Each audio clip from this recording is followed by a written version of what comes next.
जितने भी episode missing हैं या फिर अवेलेबल नहीं है यूट्यूब पे, सब टेलीग्राम पे दूंगा। टेलीग्राम पे 50 एपिसोड तक पड़े हुए हैं। बाकी ये जो नहीं पड़े हैं वो एप्लीकेशन में दूंगा। एप्लीकेशन को हम लोग अप्रॉक्स 1 हफ्ते के अंदर आ जाएगा, क्योंकि अब ऐप ट्रांसफरिंग कर रहा हूँ, क्योंकि मेरे जो कंसोल था उसमें थोड़ा प्रॉब्लम हुआ था। वो ट्रांसफ़र होते ही आपको दे दूँगा या फिर बीच में ही दे सकता हूँ, और बाकी का आप लोगों को मिल जाएगा। उसके बाद आप लोग ज्वाइन कर सकते हो मेम्बरशिप में, प्रॉपरली अपलोडिंग होगा। और लाइव स्ट्रीम वाले एपिसोड जो लोग सुनना चाहते हो, दूसरे चैनल पर लाइव स्ट्रीमिंग करूँगा, शैडो एफएम वाले पे। उसका लिंक आपको टेलीग्राम पे मिल जाएगा दूसरे चैनल का, वहाँ से आप लाइव स्ट्रीम सुन सकते हो। वहाँ पर इसके आगे के एपिसोड सुनाए जाएंगे, जैसे मैंने अभी बीच में स्टार्ट किया था। हाँ हाँ हाँ, भले ही विवेक स्वभाव से बेहद क्रूर और निर्दयी इंसान था, लेकिन इस पल वह भी ठहाका लगाने से खुद को रोक नहीं पाया। उसने निशा और बाकी महिलाओं की ओर इशारा करते हुए कहा, तो क्या हुआ अगर तुम पैराडाइज आइलैंड से भाग निकली? आखिरकार तो तुम फिर भी मेरी ही हो। फिर उसने वहां मौजूद सभी लोगों को नीचे से ऊपर तक देखते हुए कहा, मैं विवेक, पैराडाइज आइलैंड का आइलैंड लॉर्ड हूँ। आज से पूरी स्काई प्रीफेक्चर मेरी होगी। तुम सब मेरे नौकर बनोगे। मेरे पैरों में गिरकर सिर झुकाओ और कांपते रहो। निशा और उसके साथ की महिलाओं को छोड़कर बाकी सभी लोग पूरी तरह हैरान थे।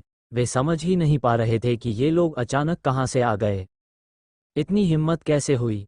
अयान गर्जा, क्या तुम्हें पता है तुम कहाँ खड़े हो? क्या तुम्हें मालूम है हम कौन हैं? स्काई सेक्ट और फतेहपुर यहाँ मौजूद हैं, फिर भी तुम इतनी बेशर्मी से बोलने की हिम्मत कर रहे हो। हा हा हा, विवेक जोर से हंसा। स्काई मैन हो या फतेहपुर, इससे मुझे क्या फर्क पड़ता है? मेरी नज़र में तुम सब चींटियों से ज्यादा कुछ नहीं हो। तुम्हारे सामने सिर्फ दो रास्ते हैं, या तो समर्पण करो या मर जाओ। ये पागल आखिर आया कहाँ से है, जो मेरी स्काई प्रीफेक्चर में इतना उत्पात मचा रहा है? मैं अभी तुम्हें तुम्हारे अंजाम तक पहुंचा देता हूँ। गर्जना के साथ एक आकृति हवा में उछली। वह वॉइड ट्रांसफॉर्मेशन स्टेज का विशेषज्ञ था। उसने एक विशाल लॉन्गसॉर्ड निकाली और सीधे विवेक पर जोरदार वार कर दिया। वह स्काई प्रीफेक्चर का स्थानीय कल्टिवेटर था। उसे विवेक की असली ताकत का कोई अंदाजा नहीं था, इसलिए उसने जल्दबाजी में हमला कर दिया।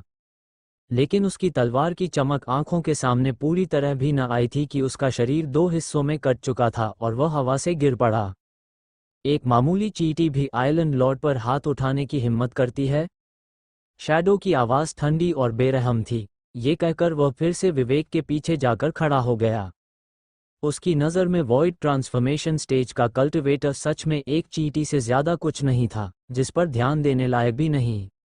अगर उसने विवेक को नाराज न किया होता तो वह हाथ भी नहीं उठाता।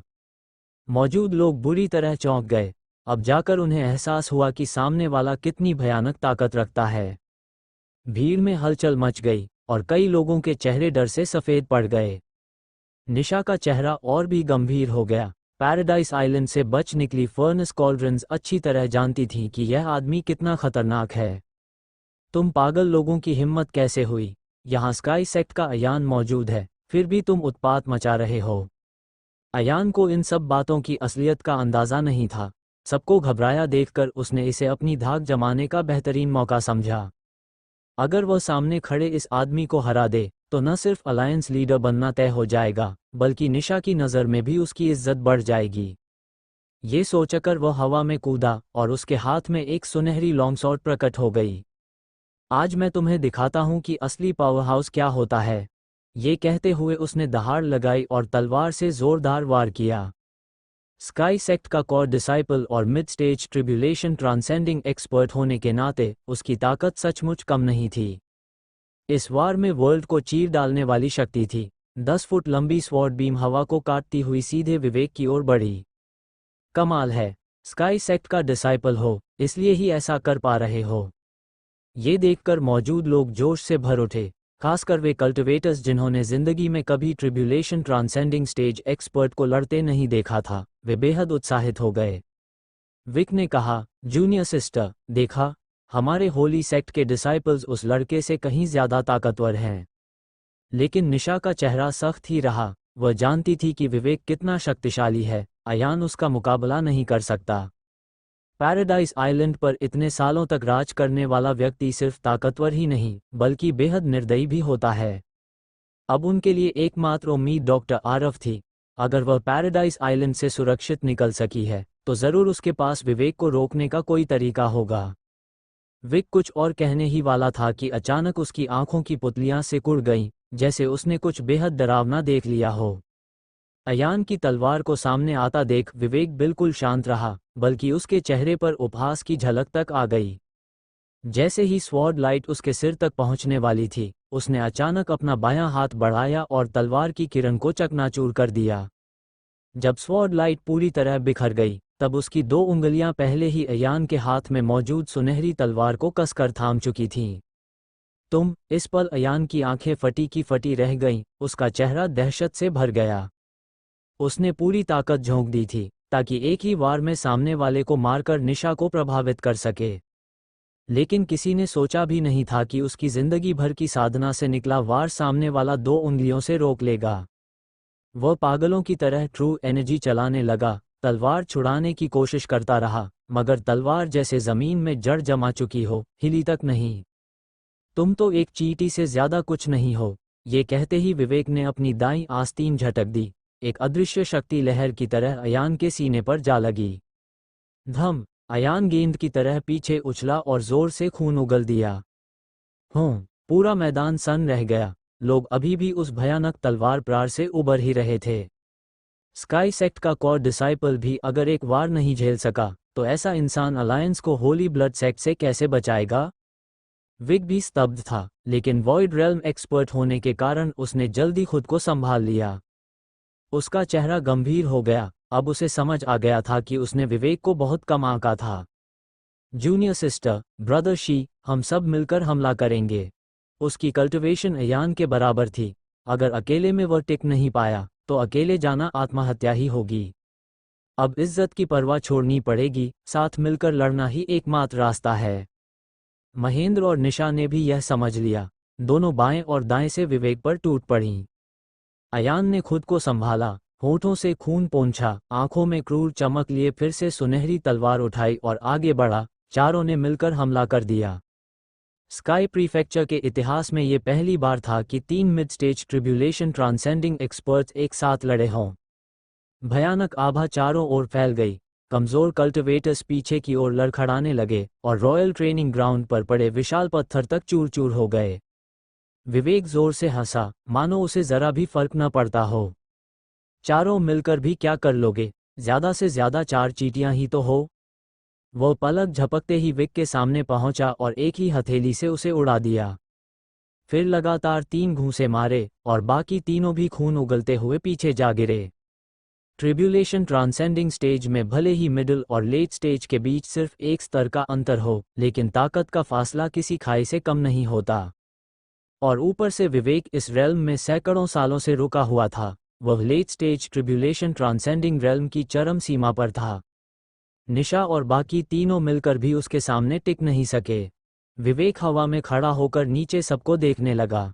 मैंने पहले ही कहा था, तुम्हारे पास सिर्फ 2 रास्ते हैं, या तो मर जाओ या समर्पण करो। तुम बूढ़े दुष्ट, सपने देखना बंद करो। हम मर जाएंगे, लेकिन तुम्हारे आगे सिर नहीं झुकाएंगे। होली सेक्ट का डिसाइपल होने के नाते अयान में काफी साहस था। 2 बार घायल होने के बावजूद वह पीछे हटने को तैयार नहीं था। उसकी आंखों में लड़ने की आग और भड़क उठी और उसके हाथ में पकड़ी सुनहरी तलवार एक बार फिर तेजी से चमक उठी जब उसने आगे बढ़कर वार किया। शैडो, वह औरत तुम्हारी है। उसे जिंदा पकड़ना, किसी भी कीमत पर। विवेक के आदेश पर शैडो की काली आकृति बिना आवाज किए चमकी और सीधे निशा पर झपट पड़ी। उसी क्षण उसने बिना किसी झिझक के अयान को भी पकड़ लिया। अयान के हाथ में पकड़ी सुनहरी तलवार भले ही तेज थी, लेकिन वह विवेक की मजबूत प्रोटेक्टिव ट्रू एनर्जी को भेद नहीं सकी। तलवार की रोशनी एक बार फिर ट्रू एनर्जी से बने हाथ से चूर चूर हो गई। फिर विवेक ने उसे चूजे की तरह उठाया और जमीन पर दे मारा। अज्ञानी मूर्ख, इस आइलैंड लॉर्ड पर हाथ उठाने की हिम्मत कैसे की? विवेक ने जोर से पैर पटका और अयान के सिर को अपने पैरों तले दबा दिया। पत्थर टूटकर धंस गए और जमीन धंस गई। स्काई सेक्ट के कोर डिसाइपल अयान ने जीवन में कभी इतनी बड़ी बेइज्जती नहीं झेली थी। वह गुस्से से दहाड़ा, उसके शरीर में ट्रू एनर्जी बेकाबू होकर उमड़ पड़ी। लेकिन ताकत का फासला बहुत ज्यादा था। वह जितनी भी कोशिश करे, 1 इंच भी नहीं हिल सका, पूरी तरह कुचल दिया गया। विक और महेंद्र फिर से दौड़ पड़े, अयान को बचाने की कोशिश में। विवेक ने एक घूंसा मारा और विक हजारों फुट दूर जा गिरा, मुंह से खून उगलता हुआ। महेंद्र को भी पकड़कर जमीन पर पटक दिया गया और उस पर पैर रख दिया गया। एक ही साथ 2 mid stage tribulation transcending experts उसके पैरों तले दब गए। महेंद्र को मौत का डर महसूस हुआ और वह तीखी चीख निकाल बैठा। वो असल में कोई बहुत मजबूत व्यक्ति नहीं था, नहीं तो लिनक्स से यूं बदहवास भागा भी न होता। मुझे छोड़ दो, मैं समर्पण करता हूं, मुझे छोड़ दो। विवेक ने पैरों तले दबे दोनों लोगों को देखा, उसके चेहरे पर घोर तिरस्कार था। मैं पहले ही कह चुका हूं, तुम्हारे पास सिर्फ 2 रास्ते हैं, या तो मेरे सामने झुको और मेरे नौकर बनो, या फिर मरो। हालांकि वह अपने साथ कई ताकतवर लोगों को लाया था, लेकिन वे सभी डेमन सी के थे और स्काई प्रीफेक्चर से परिचित नहीं थे। इसीलिए पूरे महाद्वीप को जीतने के लिए उन्हें कुछ कुत्ते पालने होंगे। इसी कारण अभी तक किसी को मारा नहीं गया था। तुम सपना देख रहे हो, मैं स्काई सेक्ट का डिसाइपल हूं, मर जाऊंगा पर तुम्हारे आगे सिर नहीं झुकाऊंगा। भले ही अयान का मुंह पैरों के नीचे दबा था और खून बह रहा था, लेकिन उसका रवैया अड़ा हुआ ही रहा। दूसरी ओर महेंद्र बिना किसी झिझक के गिड़गिड़ाने लगा, आइलैंड लॉर्ड, मेरी जान बख्श दो, मैं समर्पण करता हूँ, तुम्हारा कुत्ता बनने को तैयार हूँ, जो कहो करूँगा। उसकी दयनीय हालत देखकर विक गरज उठा, महेंद्र, तुम भी mid stage tribulation transcending expert हो, इतनी रीढ़विहीनता कैसे दिखा सकते हो? बकवास, तुम्हें दिख नहीं रहा आइलैंड लॉर्ड कितना अजेय है? जल्दी समर्पण करो, शायद जान बच जाए। हाँ, बढ़िया कुत्ता बनेगा। विवेक ने संतोष से सिर हिलाया, फिर विक की ओर देखा। और तुम, समर्पण या मौत? सपने मत देखो, फतेहपुर के डिसाइपल्स ऐसी बेइज्जती कभी नहीं सहेंगे। विक की नज़र अडिग थी, समझौते का कोई इरादा नहीं। ठीक है, देखते हैं तुम्हारी यह जिद कितनी देर टिकती है। ये कहते हुए विवेक ने फिर से ट्रू एसेंस से बना हाथ बढ़ाया। उधर आरव और हिमानी के जाने के बाद वे जल्दबाजी में नहीं लौटे, वे मुख्य सड़क पर टहलते हुए वापस जा रहे थे। जाने पहचाने रास्तों को देखकर आरव भावुक हो गया। उसे सोच आया, पता नहीं वह बूढ़ा सत्येंद्र झातियन अब कहाँ है, बहुत समय से दिखाई नहीं दिया। तभी एक आकृति चमकी और लूसी सामने आ खड़ी हुई, चेहरे पर गहरी घबराहट थी। माननीय हीलर, कृपया रंगीन वस्त्रों वाली फेरी को बचाइए। आरव चौंक गया, क्या हुआ? लूसी हड़बड़ाकर बोली। वो बूढ़ा दुष्ट विवेक किसी तरह स्काई प्रीफेक्चर आ गया है, अभी रॉयल ट्रेनिंग ग्राउंड में है। वो बूढ़ा फिर आ गया। आरव सन्न रह गया, उसे लगा था कि जिंदगी में उसे फिर कभी नहीं देखेगा, लेकिन इतनी जल्दी? उसने पास खड़ी हिमानी की ओर देखा, तुम पक्का हो कि उसे संभाल लोगी? यह मामला चाहे जो हो, उसे दखल देना ही था, खासकर तब जब इतने लोगों ने उसके लिए खड़े होकर साथ दिया था। सबसे जरूरी बात, निशा और बाकी महिलाओं को किसी भी हाल में दोबारा खतरे में नहीं पड़ने देना था। ऊपर से विवेक ने पैराडाइज आइलैंड पर सालों राज किया था, उसकी दौलत की कोई सीमा नहीं थी। पहले जिन कल्टिवेटर्स से उसने हिस्सा लिया था, वह तो बस एक अंश था, इस बूढ़े के पास जरूर और भी अनगिनत खजाने होंगे। हिमानी ने स्क्रीन पर आए गेम ओवर संदेश को देखते हुए बेबसी से सिर हिलाया और गेम कंसोल बंद कर दिया। उस आदमी से निपटना आसान है, तीसरे लेवल को पार करने से भी आसान। अच्छा है, चलो। जब हिमानी ये कह रही थी कि वह संभाल लेगी, तो आरव ने कोई और तरकीब नहीं सोची। सब हवा में उड़े और सीधे रॉयल ट्रेनिंग ग्राउंड की ओर बढ़ गए।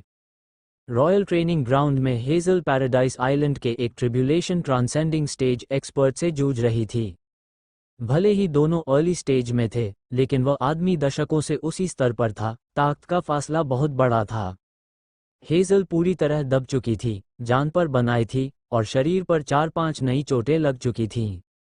इस स्तर की लड़ाई में नीचे के कल्टिवेटर्स कूद ही नहीं सकते थे, झटकों को भी नहीं झेल पाते। इसीलिए स्काई प्रीफेक्चर की भीड़ ज्यादा होने के बावजूद कोई असली बढ़त नहीं थी। छोटी लड़की, अब प्रतिरोध छोड़ दो और मेरे साथ चलो।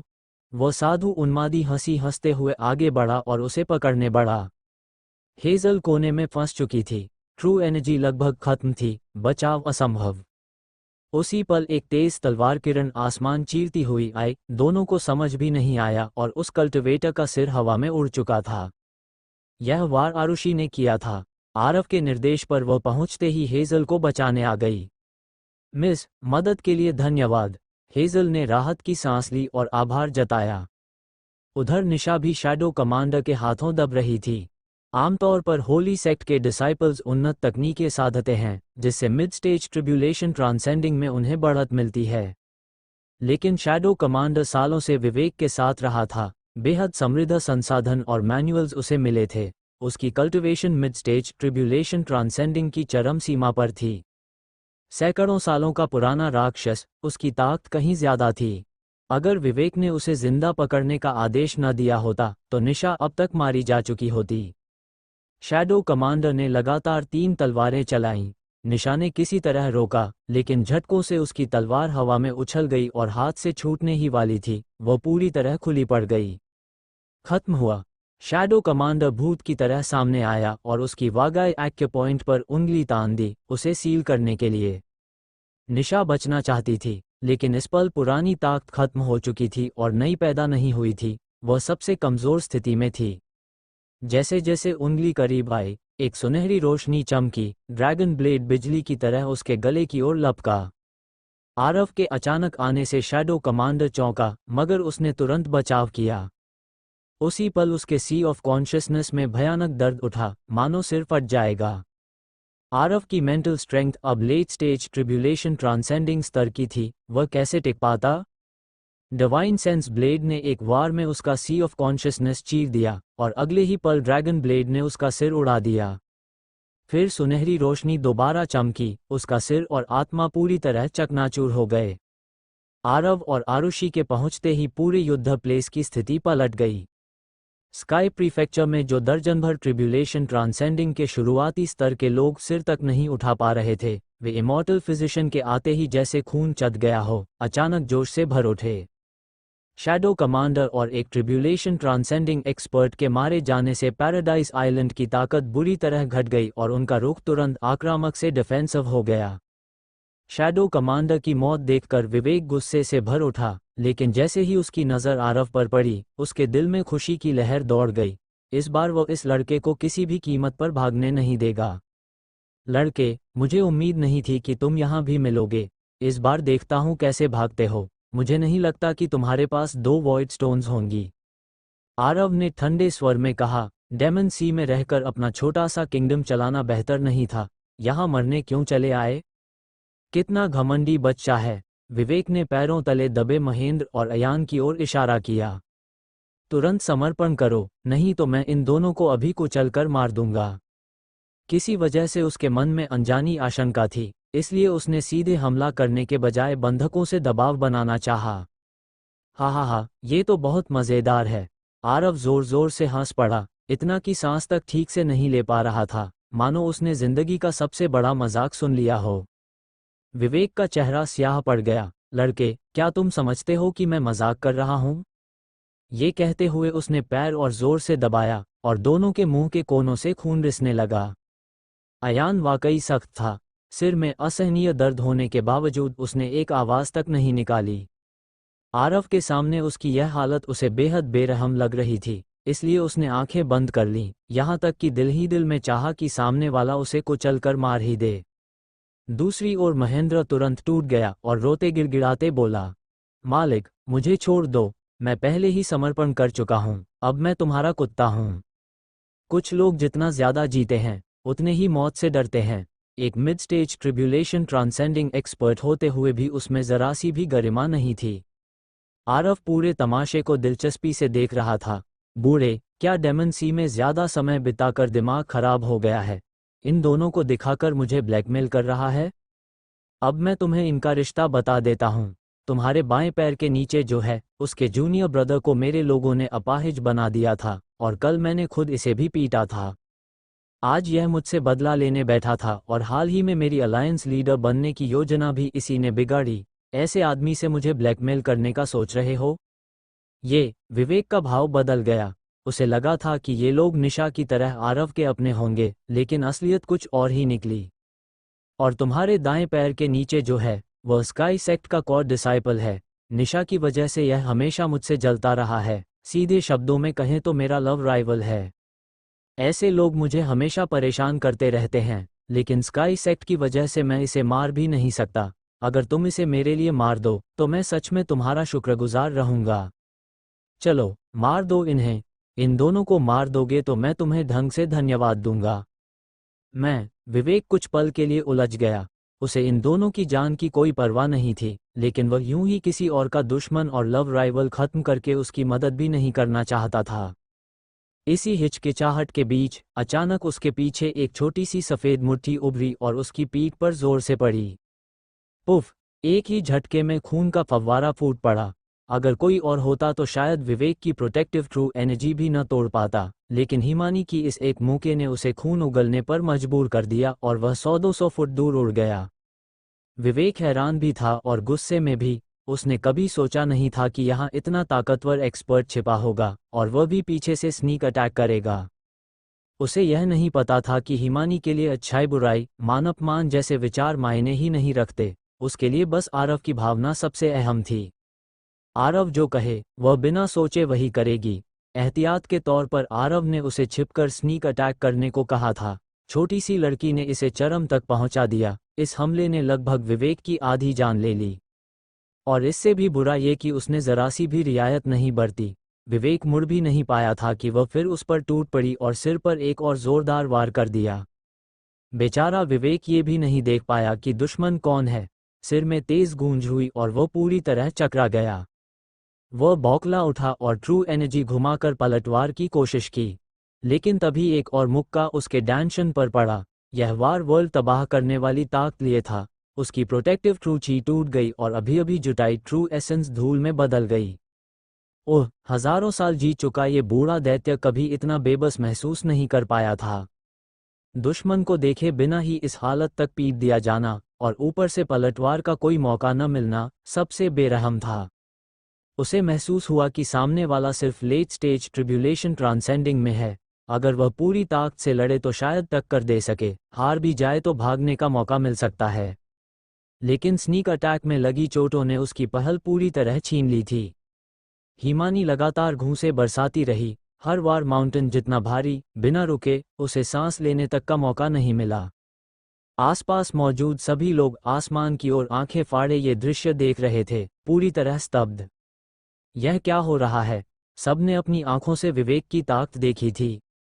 निशा, विक, अयान, महेंद्र, चारों mid stage tribulation transcending experts मिलकर भी उसे नहीं हरा पाए थे। और अब वही अजेय व्यक्ति एक छोटी सी लड़की के हाथों गेंद की तरह उछल रहा था, बिल्कुल बेबस। पहले वो लड़की बस आरव के पीछे पीछे घूमती, गेम खेलती दिखती थी, किसी ने ध्यान ही नहीं दिया। किसे पता था कि असली राक्षस वही है, और इतना ताकतवर की कल्पना से भी परे। हिमानी ने निर्दयता से वार किए, विवेक को खून ऐसे उगलवाया जैसे पानी हो। आखिरकार उसकी चारों टांगें तोड़ दीं। फिर उसे गले से पकड़कर चूजे की तरह उठाया और जोर से आरव के सामने पटक दिया। आरव, हो गया। इस आदमी से निपटना बिल्कुल भी मुश्किल नहीं था। ये सुनते ही भीड़ में सामूहिक हाँफ सुनाई दी। एक पीक ट्रिब्यूलेशन ट्रांसेंडिंग एक्सपर्ट को इस तरह पीट कर कहना कि कोई चुनौती ही नहीं, इससे ज्यादा घमंड क्या होगा? लेकिन किसी की हिम्मत नहीं हुई कुछ कहने की, क्योंकि काबिलियत सच में थी। इस समय अयान कीचड़ से सिर निकालकर उठ चुका था और पूरी तरह अवाक विवेक को आरव के सामने पड़ा देख रहा था। वह हमेशा आरव को एक सुंदर सा नौजवान समझता था, और दिल ही दिल में खुद को उससे हजारों गुना ताकतवर मानता था। आखिर में उसी आदमी की वजह से उसकी जान बची, और इतना भयानक दुश्मन पल भर में हार गया। विक का भाव भी कॉम्प्लेक्स था। भले ही विवेक को आरव ने सीधे नहीं हराया, लेकिन ऐसे राक्षसी व्यक्ति को अपने पास रखना और उससे मनचाहा काम करवाना, ये और भी ज्यादा डरावना था। ऊपर से उसने अभी अभी आरव को शैडो कमांडर को मारते देखा था, जिसकी ताकत उससे 100 गुना ज्यादा थी।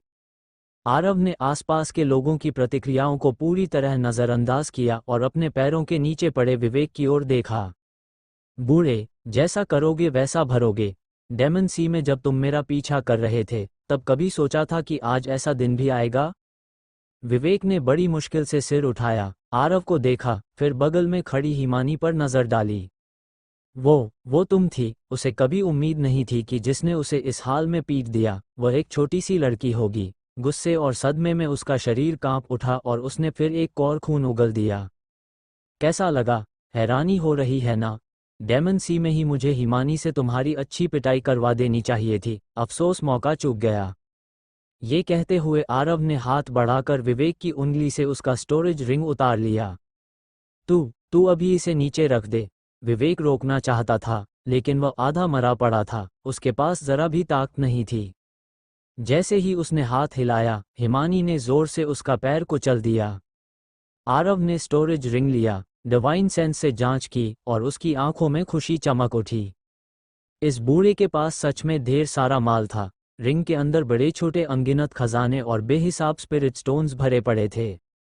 वो दिल ही दिल खुश हुआ कि इस बूढ़े के पास अलूजन स्टोन नहीं थी, वरना उसे वाकई निराशा होती। उसे अपनी किस्मत पर भी हैरानी हुई। विवेक ने हजारों साल जमा किया, फिर भी एक वॉइड स्टोन तक नहीं मिली, जबकि उसने खुद एक साथ दो पाली। इस समय विवेक गुस्से से दांत पीस रहा था, उसकी आंखों से आग निकल रही थी। अगर नजरों से मारना मुमकिन होता तो आरव कब का 1000 बार मर चुका होता। उसका गुस्सा जायज था। 1000 सालों की योजना इस युवक ने एक झटके में बर्बाद कर दी थी।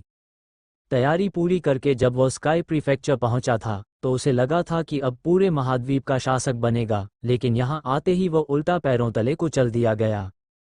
एक प्लेस का स्वामी होकर उसने ऐसा अपमान पहले कभी नहीं झेला था। अचानक उसकी आंखों में एक क्रूर चमक उभरी। आरव, तुमने मुझे ऐसा करने पर मजबूर कर दिया। उसी क्षण उसकी आभा बेकाबू होकर फूट पड़ी और चारों ओर एक भयानक दबाव फैल गया। खत्म। वह अपना प्राइमोर्डियल स्पिरिट उजागर करने वाला है। सब लोग जल्दी यहाँ से हटो। विक, जो होली पैलेस से था और होली सेक्ट का डिसाइपल भी, तुरंत समझ गया कि विवेक आत्मविस्फोट करने वाला है। Latest stage tribulation transcending expert का प्राइमोर्डियल स्पिरिट अगर फट जाए तो उसकी तबाही अकल्पनीय होती। यहाँ मौजूद हर कोई उसके साथ मर सकता था। उसकी चेतावनी के साथ ही चारों ओर अफरातफरी मच गई। सब जान बचाने को भागने लगे। भागने की सोच रहे हो?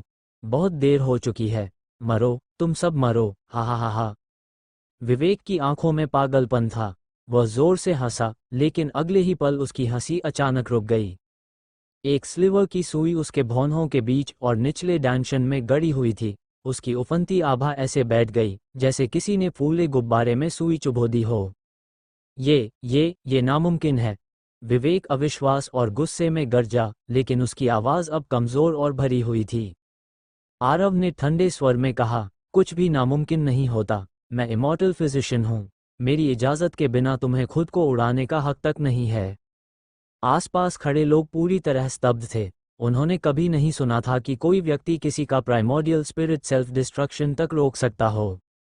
यह वाकई डरावना था। इस युवक के सामने तुम मर भी नहीं सकते। लेकिन अब जब मौत का खतरा टल गया, लोग फिर से रुक गए और देखने लगे। विवेक की आंखें जहर और नफरत से भर गईं, उसका चेहरा बिगाड़ हो गया। आरव, भले ही मैं आज तुम्हें मार न सका, लेकिन भूत बनकर भी तुम्हें चैन से नहीं जीने दूंगा। कुर, उसने अपने ही दांत चबा चबा कर तोड़ दिए। उसकी नफरत की हद साफ दिख रही थी। सच में, तुमने तो मुझे डरा ही दिया। आरव ने स्टोरेज रिंग समेटा और ठंडे अंदाज में मुस्कुराया। मैं बहुत डरपोक इंसान हूं और कभी अपने लिए भविष्य की मुसीबत नहीं छोड़ता। जब तुम ऐसा कह ही रहे हो, तो मैं ये भी पक्का कर दूंगा कि तुम्हें भूत बनने का मौका तक न मिले। विवेक जैसे लोग बेहद खतरनाक और निर्दयी होते हैं। उन्हें न तो काबू में किया जा सकता है, न ही जिंदा छोड़ा जा सकता है, वरना अपने ही लिए आफत पालने जैसा है। आरव के हाथ में सुनहरी रोशनी चमकी और विवेक का सिर हवा में उड़ गया। फिर एक और सुनहरी चमक के साथ तेज ब्लेड लाइट ने उसके सिर और प्राइमोर्डियल स्पिरिट को पूरी तरह कुतर दिया, मांस के लोथड़े में बदल दिया। उसने डेमन रिफाइनिंग बॉटल का इस्तेमाल नहीं किया। आसपास होली सेक्ट के कई डिसाइपल थे। अगर यह बात फैल जाती तो उसे अंतहीन मुसीबतें मिल सकती थीं। वैसे भी उसके पास अब 20 सोल पिल्स की कोई कमी नहीं थी। उसे late stage tribulation transcending cultivator की आत्मा की जरूरत नहीं थी। चारों ओर सन्नाटा छा गया। एक late stage tribulation transcending expert, ऐसे ही मार दिया गया। आरव की नज़र घूमती हुई आखिर महेंद्र पर जा टिकी। तू तो किसी का कुत्ता बन गया था ना, अब जब मालिक चला गया तो उसके साथ ही चल दे। नहीं नहीं, ये सब गलतफहमी है। महेंद्र ने जबरन मुस्कान ओढ़ी, लेकिन उसकी मुस्कान रोने से भी बदतर लग रही थी। उसने सोचा था कि विवेक की ताकत और दहशत से पूरा स्काई प्रीफेक्चर एक हो जाएगा, इसलिए उसने सिर झुका लिया था। किस्मत का खेल देखो, विवेक पलक झपकते मर गया और उसकी कायरता सबके सामने उजागर हो गई। ये डॉक्टर आरव, सच तो ये है कि मैं बस उसे धोखा दे रहा था। स्काई प्रीफेक्चर का कल्टिवेटर होकर मैं कैसे समर्पण कर सकता हूँ? मैं तो मौका ढूंढ रहा था उसे मारने का। हाँ, मैंने तो जानबूझकर समर्पण का नाटक किया था। उसकी बात पूरी होते ही चारों ओर से ठहाके और ताने सुनाई दिए। ऐसा बहाना कोई मूर्ख भी नहीं मानता। आरव ने ठंडी मुस्कान के साथ उसे देखा। तुमने पहले कहा था कि मैं अलायंस लीडर बनने के लायक नहीं हूँ, क्योंकि मेरी पत्नी एक दैत्य है। अब तुम स्काई प्रीफेक्चर का गद्दार, तुम्हें इस वर्ल्ड में जिंदा रहने का हक किसने दिया? मैं गलत था, महेंद्र चापलूसी भरे चेहरे के साथ बोला। हमारे स्काई प्रीफेक्चर का नेता बनने के योग्य सिर्फ डॉक्टर आरव हैं। मैं अंधा था, आपकी महानता पहचान नहीं पाया। कृपया बड़ा दिल दिखाइए। वह फिर से झुक गया। बस इस बार सामने आरव था। मैं पहले ही कह चुका हूँ, तुम जैसे गद्दार को जीने का हक नहीं। आरव ने सिर हिलाया। ऐसे व्यक्ति के प्रति उसके मन में सिर्फ नफरत थी। उसे समझ नहीं आता था कि ऐसा इंसान मिड स्टेज ट्रिब्यूलेशन ट्रांसेंडिंग तक कैसे पहुंच गया। जब उसने देखा कि चापलूसी बेकार है और सामने से जानलेवा आभा आ रही है, तो महेंद्र पलटकर भागने लगा। उसके लिए अपनी जान सबसे कीमती थी। जब गिड़गिड़ाना काम नहीं आया, तो भागना ही आखिरी रास्ता था। लेकिन वह ज्यादा सोच रहा था। हिमानी शुरू से उसी पर नजर रखे थी। जैसे ही वह हिला, उसकी छोटी सी मुट्ठी आकर सीने पर लगी। महेंद्र तो विवेक का सामना भी नहीं कर सकता था, हिमानी की तो बात ही क्या। एक ही मूके में उसका सीना धंस गया और वह खून उगलने लगा। आरव ने जरा भी दया नहीं की। ड्रैगन ब्लेड फिर चमका और एक और mid stage tribulation transcending expert इस वर्ल्ड से हमेशा के लिए मिट गया। महेंद्र को मारने के बाद आरव ने बगल में खड़े अयान की ओर नजर डाली। आरव की नजर का सामना करते ही अयान के भाव बदल गए, लेकिन फिर भी उसने दृढ़ स्वर में कहा, तुमने मेरी जान बचाई है और मैं जब चाहूं उसे वापस कर सकता हूं। इस समय माहौल काफी तनावपूर्ण हो गया। यहाँ तक कि निशा भी, जो इस व्यक्ति को पसंद नहीं करती थी, अंदर डर गई, कहीं आरव महेंद्र की तरह अयान को भी न मार दे। आखिरकार वह स्काई सेक्ट का कोर डिसाइपल था। उसे मारने के परिणाम बेहद गंभीर हो सकते थे। आरव ने शांत स्वर में कहा, छोड़ो, तुम मुझ पर अपनी जान का कर्ज रखते हो, इसे मैं अभी याद रखूंगा। हालांकि अयान पहली मुलाकात से ही उसके प्रति दुश्मनी रखता आया था, लेकिन अंततः वह स्काई सेक्ट का सदस्य था। इसके अलावा आरव पहले ही सफ़ेद वस्त्रों वाली महिला और एम्परर सुयोंग से उपकार पा चुका था, और उसकी जेब में अभी भी स्काई सेक्ट का टोकन मौजूद था। जब तक सामने वाला हद से ज्यादा न जाए, वह बेवजह उलझना नहीं चाहता था। निशा नहीं चाहती थी कि दोनों इस विषय पर और बात करें, इसलिए वह आगे बढ़ी और सम्मानपूर्वक झुककर बोली, एक बार फिर आपकी सहायता के लिए धन्यवाद, डॉक्टर आरव। उसके बाद वहां मौजूद सभी लोग झुक गए। डॉक्टर आरव, हमारी जान बचाने के लिए धन्यवाद। करीब 10,000 लोगों की कृतज्ञता भरी आवाजें, जो सभी कल्टिवेटर थे, एक साथ गूंज उठीं, मानो कोई विशाल घंटा बज उठा हो, जिसकी प्रतिध्वनि आकाश और धरती में दूर दूर तक फैल गई। विक और अयान ने एक दूसरे को देखा और अंततः दोनों ने भी झुककर अभिवादन किया। आखिरकार उनकी जान भी इसी व्यक्ति ने बचाई थी। ठीक है, सब लोग उठ जाए। आरव ने हाथ हिलाकर सबको खड़े होने का इशारा किया। इसके बाद निशा ने फिर कहा, मैं डॉक्टर आरव से अनुरोध करती हूं कि वे अलायंस लीडर बने और हमें होली ब्लड सेक्ट का पूरी तरह सफाया करने का नेतृत्व दें। कृपया डॉक्टर आरव को हमारा लीडर नियुक्त कीजिए और होली ब्लड सेक्ट का विनाश कराइए। उसके बोलते ही बाकी लोग भी यही कहने लगे। उन्होंने अभी विवेक जैसी भयानक शक्ति देखी थी। अगर डेमन सी का आइलैंड लॉर्ड ही इतना शक्तिशाली है, तो वर्षों से चली आ रही होली ब्लड सेक्ट कितनी खतरनाक होगी। ये सोचकर उन्हें साफ लग रहा था कि केवल अपनी ताकत से वे काफी नहीं हैं। विक और अयान ने फिर एक दूसरे की ओर देखा। भले ही वे दिल से नहीं चाहते थे कि आरव अलायंस लीडर बने, लेकिन इस समय उनके पास विरोध करने की कोई ताकत नहीं थी। पहले जिन 3 लोगों का जिक्र हुआ था, उनमें से महेंद्र मर चुका था और बाकी 2 आरव के एहसान तले दबे थे, वे कुछ कह ही नहीं सकते थे। ऊपर से आरव की मौजूदा प्रतिष्ठा और लोकप्रियता ऐसी थी कि उनकी आवाज़ भीड़ की थूक भरी गालियों में दबकर रह जाती। आखिरकार दोनों ने हल्की सी आह भरी और चुपचाप सहमति जता दी। लेकिन किसी ने नहीं सोचा था कि आरव बिना किसी हिचकिचाहट के मना कर देगा। मुझे इसमें कोई दिलचस्पी नहीं है। होली ब्लड सेक्ट का मामला मेरा नहीं है, तुम लोग खुद निपट लो।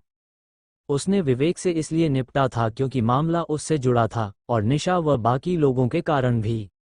लेकिन होली ब्लड सेक्ट के झमेले में उसकी कोई खास इंटरेस्ट नहीं थी। निशा कुछ और कह पाती, उससे पहले ही आरव ने हाथ उठाकर साफ कह दिया, मेरा फैसला तय है और कुछ कहने की जरूरत नहीं। आह। निशा ने गहरी सांस ली, लेकिन वह कुछ कर नहीं सकती थी।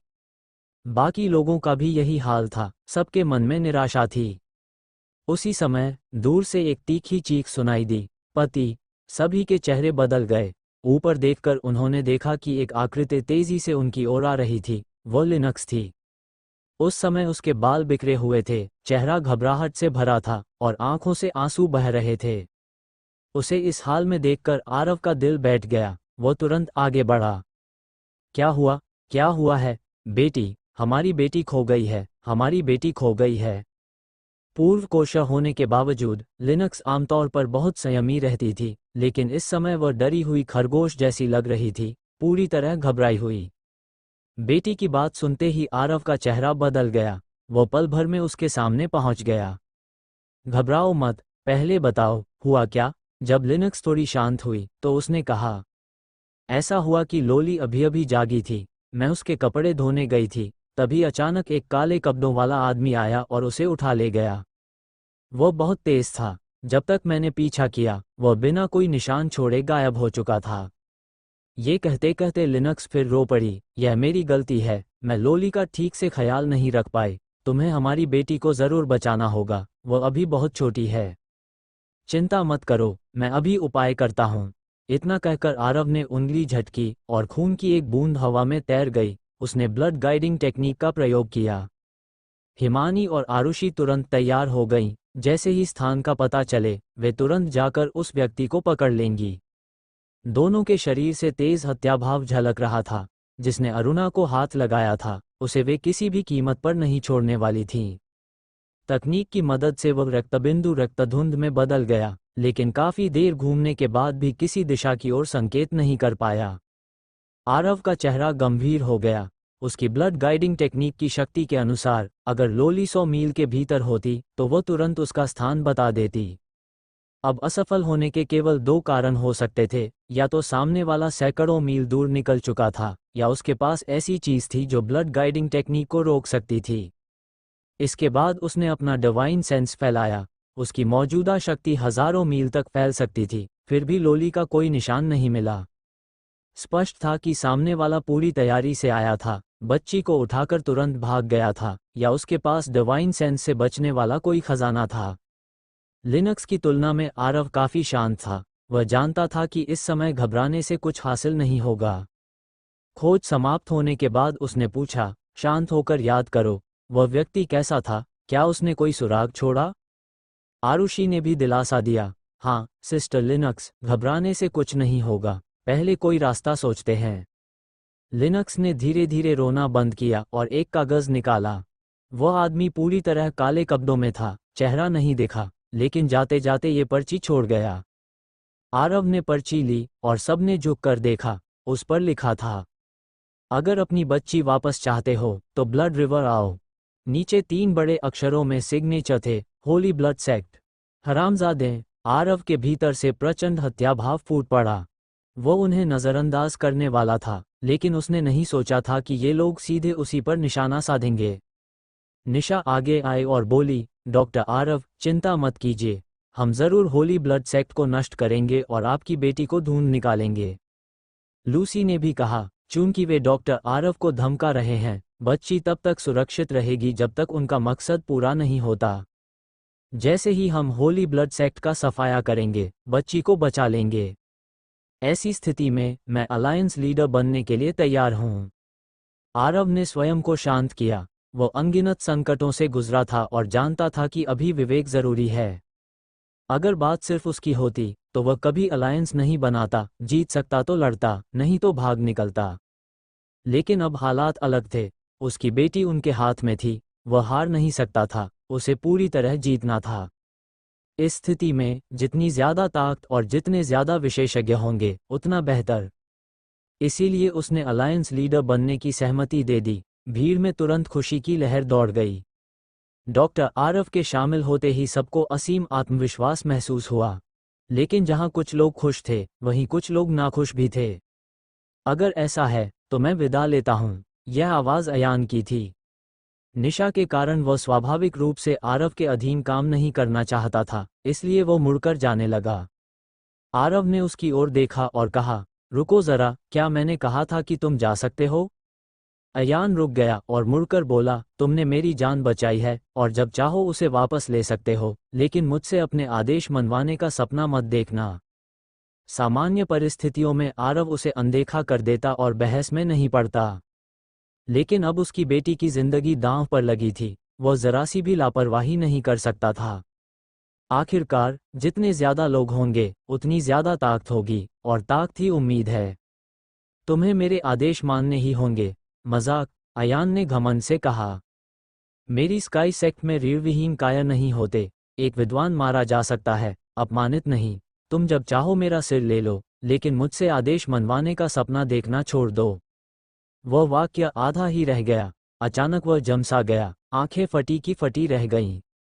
आरव ने अचानक एक सुनहरा टोकन निकाला, जिस पर बड़े अक्षरों में लिखा था, स्काई। तुम, ये कैसे हो सकता है? तुम्हारे पास राजू टोकन कैसे है? स्काई सेक्ट का कोर डिसाइपल होने के नाते वह इस टोकन को पहचानने में भूल नहीं कर सकता था, और न ही किसी और चीज से गलत समझ सकता था।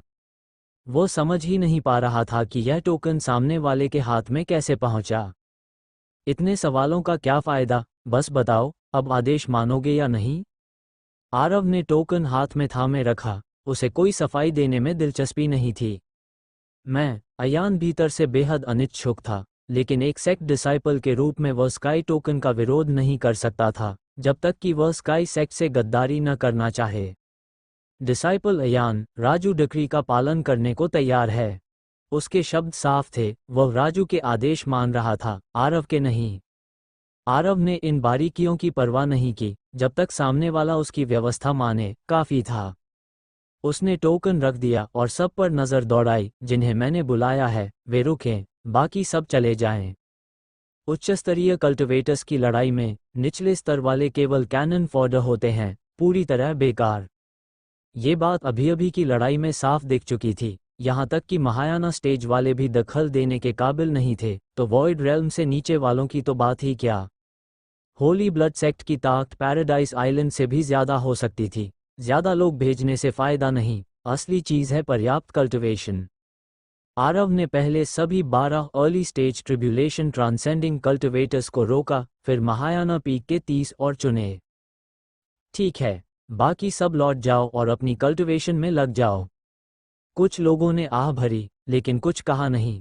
इस बार उन्होंने समझ लिया था कि मजबूत और कमजोर के बीच की खाई कितनी बड़ी है। 3 बड़े सेक्ट्स में से केवल काशी रुकी, जूली, लोकस जू, चूलिंग शी सहित बाकी सब जा चुके थे। सबके जाने के बाद आरव ने चुने हुए लोगों को ब्लोसम पवेलियन के ठिकाने पर ले जाकर कहा, होली ब्लड सेक्ट के खिलाफ इस अभियान में संख्या नहीं, गुणवत्ता मायने रखती है। केवल ट्रिब्यूलेशन ट्रांसेंडिंग स्टेज वाले ही भाग लेंगे। मैं तुम्हारी कल्टिवेशन बढ़ाने में मदद करूंगा। तुम सबको 12 घंटे में एक लेवल बढ़ाना होगा। अगर ट्रिब्यूलेशन ट्रांसेंडिंग तक नहीं पहुंचे तो लौट जाओ, तुम भाग लेने के भी काबिल नहीं हो। ये सुनते ही पैराडाइज आइलैंड से बचाई गई महिला कल्टिवेटर्स खुशी से झूम उठी। उन्हें आरव की क्षमता पर कोई शक नहीं था। उसी के कारण उनकी कल्टिवेशन पहले ही काफी बढ़ चुकी थी, और अब फिर से बड़ा अवसर मिल रहा था। अनेक कल्टिवेटर्स पूरी जिंदगी ट्रिब्यूलेशन ट्रांसेंडिंग तक नहीं पहुंच पाते, ऐसे में यह उनके लिए असाधारण सौभाग्य था। अयान और विक ने भौहें सिकोड़ लीं। होली सेक्ट के डिसाइपल्स होने के नाते वे जानते थे, एक दिन में इतने लोगों का लेवल बढ़ना कल्पना मात्र है। कई mid stage tribulation transcending experts वर्षों तक अवसर खोजते रहते हैं, फिर भी वहीं अटके रहते हैं। एक ही दिन में उन्हें लेट स्टेज तक पहुंचा देना, ये बात वे मौत की सजा देकर भी नहीं मानते। आरव ने उनकी सोच को पूरी तरह नज़रअंदाज किया, उसके पास अपनी योजना थी। लेकिन कल्टिवेशन बढ़ाने की मेरी मदद की शर्तें हैं। पहली, इस बार होली ब्लड सेक्ट को जड़ से उखाड़ने में पूरी ताकत लगानी होगी। दूसरी, तुम सब स्काई प्रीफेक्चर की SM यूनिवर्सिटी में शामिल होगे और जीवन भर अकेडमी की रक्षा करने वाले ऑनर्ड एल्डर्स बनोगे। उसने अपने पास मौजूद 20 सोल पिल्स का हिसाब लगाया। राकेश, वीना व अन्य के हिस्से के अलावा सामने मौजूद लोगों के लिए काफ़ी थीं। इतनी कीमती कल्टिवेशन रिसोर्सेज मुफ्त में नहीं दी जा सकती थी, सामने वाले को कीमत चुकानी ही थी। मैं सहमत हूँ और जीवन भर अकेडमी की रक्षा की शपथ लेता हूँ। डॉक्टर आरव, निश्चिंत रहें, मैं SM यूनिवर्सिटी में शामिल होकर पूरी शक्ति से रक्षा करूँगा। किसी ने भी प्रॉब्लम नहीं की, सबने अपनी अपनी प्रतिज्ञाएं की। ऐसी आसान शर्तों पर लेवल UP मिलना किसी लॉटरी से कम नहीं था। ठीक है, शुरू करते हैं। आरव ने 30-20 सोल पिल्स निकाली, हर महायाना पीक कल्टिवेटर के लिए एक, और कल्टिवेशन सुधारने लगा। डेमन रिफाइनिंग बॉटल से बनी ये गोलियां शुद्ध, सर्वोच्च दर्जे की थीं, दवा प्रभाव अतुलनीय। ऊपर से आरव जैसा चिकित्सा प्रतिभा पहरा दे रहा था, तो सुरक्षा की चिंता ही नहीं। 2 लोगों ने जल्दबाजी में गलती की, लेकिन उसने तुरंत संभाल लिया। सिर्फ आधे घंटे में 30 अर्ली स्टेज ट्रिब्यूलेशन ट्रांसेंडिंग में प्रवेश कर चुके थे। धन्यवाद, डॉक्टर आरव, वे उत्साह से भरकर घुटनों के बल गिर पड़े। सुरक्षित रूप से ट्रिब्यूलेशन ट्रांसेंडिंग में प्रवेश, ये हर कल्टिवेटर का सपना था, और उन्होंने उसे यूं ही पा लिया था। ठीक है, जाओ और अपनी कल्टिवेशन स्थिर करो, कल इसी समय रवाना होंगे। आरव के इशारे पर सब अपने अपने ठिकानों पर लौट गए। अयान और विक एक तरफ खड़े, मानो पत्थर के बन गए हों। मुंह खुले, आंखें फटी की फटी, आधे घंटे में 30 ट्रिब्यूलेशन ट्रांसेंडिंग एक्सपर्ट्स। अगर पहले किसी ने कहा होता, तो वे उसे थप्पड़ मार देते। लेकिन अब सच सामने था, उनकी आभा झूठ नहीं बोलती। अब उन्हें समझ आया कि निशा और बाकी लोग आरव का इतना सम्मान क्यों करते हैं। ट्रिब्यूलेशन ट्रांसेंडिंग एक्सपर्ट्स का मास प्रोडक्शन, ये किसी चमत्कार से कम नहीं था। 3 महान होली सेक्ट्स भी ऐसा नहीं कर सकते। इसके बाद आरव ने लूसी, हेजल व अन्य को बुलाया, पहले उनकी चोटें ठीक की, फिर कल्टिवेशन बढ़ाई। ब्रॉन्ज रेल्म वाई से मिड स्टेज ट्रिब्यूलेशन में बढ़ना कहीं ज्यादा कठिन था। उसने पहले गोलियां दी, फिर गोल्डन नीडल्स से औषधि शक्ति को अवशोषित व परिष्कृत कराया।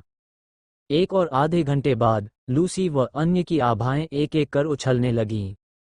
सबने mid stage tribulation transcending realm में प्रवेश कर लिया। इन 12 लोगों की तुलनीय शक्ति को महसूस करते ही विक और अयान पूरी तरह स्तब्ध रह गए।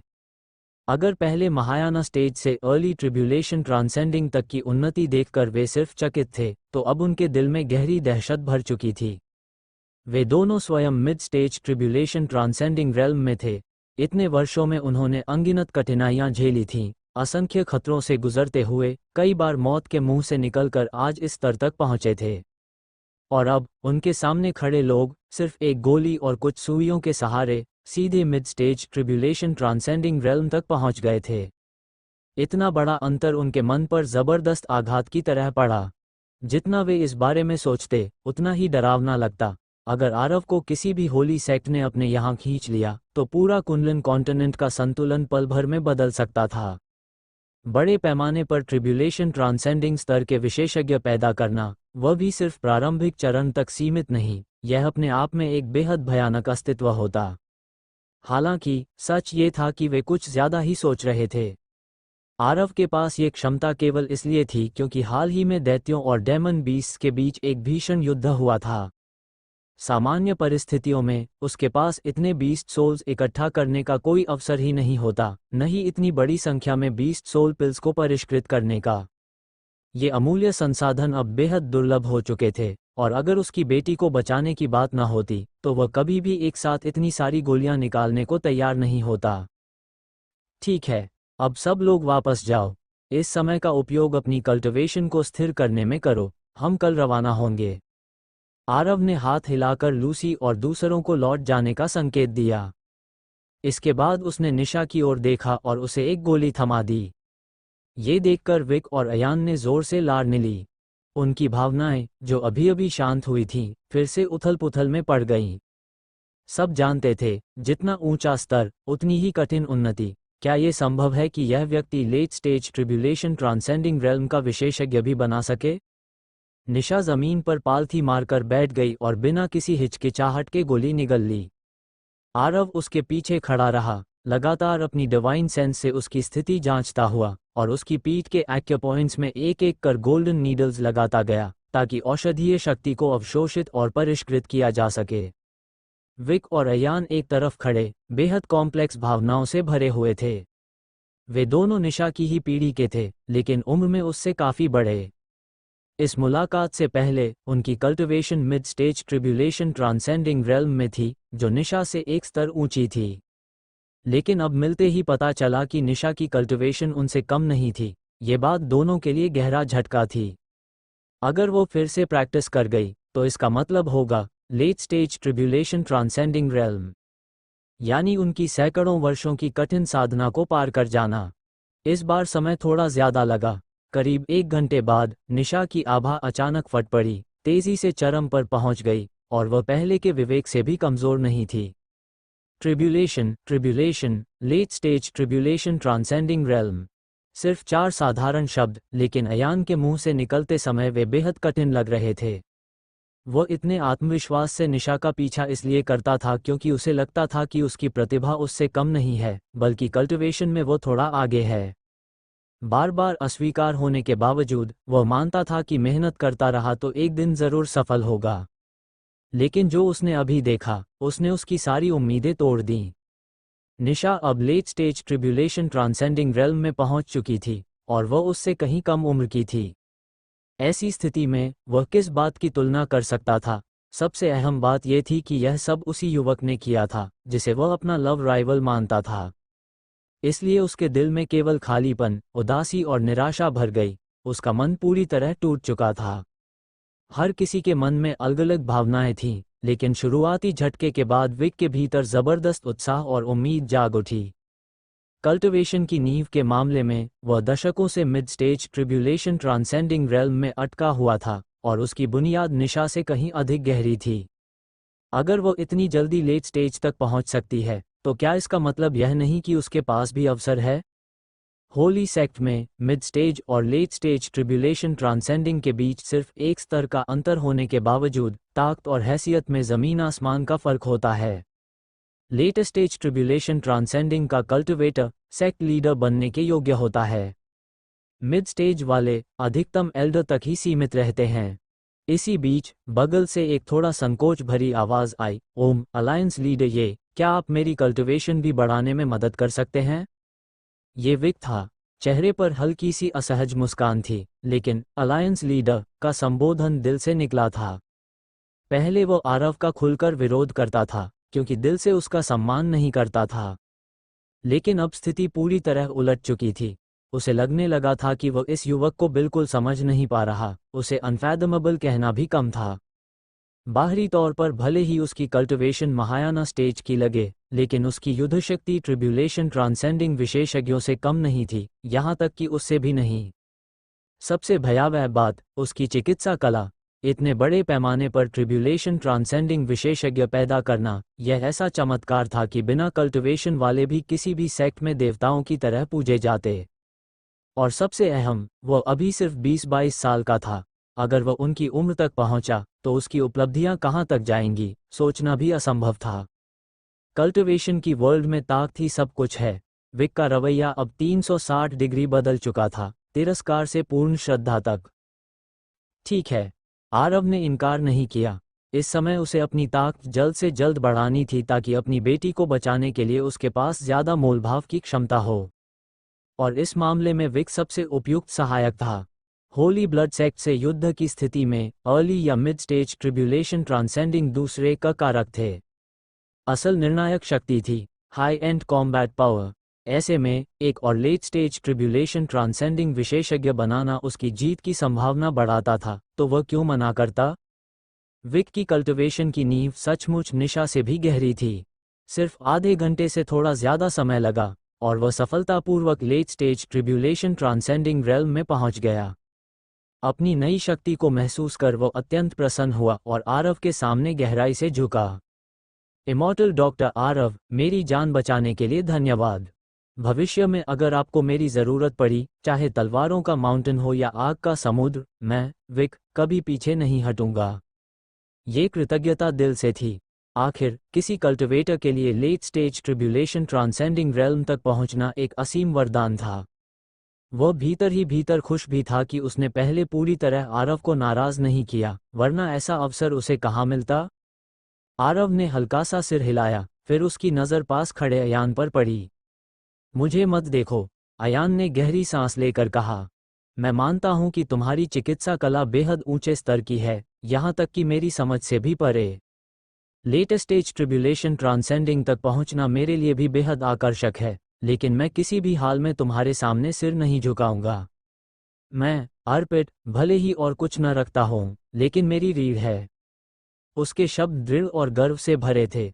हालांकि वह दिल से मान चुका था कि वह निशा से कमतर है, फिर भी वह उसके सामने अपना चेहरा खोना नहीं चाहता था। हा हा हा हा, आरव जोर से हंस पड़ा। उसकी मुस्कान व्यंग्य से भरी थी। अयान का चेहरा उतर गया। तुम हंस क्यों रहे हो? इसमें हंसने वाली क्या बात है? आरव ने व्यंग्य भरी मुस्कान के साथ कहा, मैं तुम पर हंस रहा हूं। तुम्हारे अंदर जरा सी भी रीढ़ नहीं है, तुम्हारे पास सिर्फ मूर्खता है। अयान का चेहरा गुस्से से लाल हो गया, आंखों में आग जल उठी। बकवास, एक विद्वान मारा जा सकता है, लेकिन अपमानित नहीं किया जा सकता। मैं, अयान, रीढ़ की कमी नहीं रखता। भले ही मर जाऊं, अपनी गरिमा नहीं छोड़ूंगा। विद्वान? आरव ठहाका मारकर हंसा, क्या तुम उस शब्द के काबिल भी हो? तुम तो बस एक मूर्ख हो। जब विवेक तुम्हें कुत्ते की तरह पीट रहा था, तब तुम्हारी गरिमा कहाँ थी? जब उसने तुम्हारा सिर जमीन में रौंद दिया था, तब तुम्हारी गरिमा कहाँ थी? जब तुम्हारी जिंदगी मौत किसी और के हाथ में थी, जब वह कभी भी तुम्हें एक थप्पड़ में मार सकता था, तब तुम्हारी गरिमा कहाँ थी? मैं, अयान के पास कहने को कुछ नहीं बचा। सीना इतना भारी लग रहा था मानो फट जाएगा, लेकिन वह जानता था कि आरव की हर बात सच थी। आरव एक कदम आगे बढ़ा, उसकी नज़र चाकू की धार जैसी तेज थी। इतने साल जीने के बाद भी तुम यह नहीं समझ पाए कि एक कल्टिवेटर के लिए सबसे ज़रूरी चीज़ क्या है? क्या वो तुम्हारी तथाकथित रीढ़ और गरिमा है? अगर अब भी नहीं समझे, तो सुन लो। कल्टिवेटर्स के लिए सबसे अहम चीज़ है कल्टिवेशन लेवल। बिना कल्टिवेशन के, तुम कुछ भी नहीं हो। अयान का चेहरा गहरे जिगरी रंग का हो गया।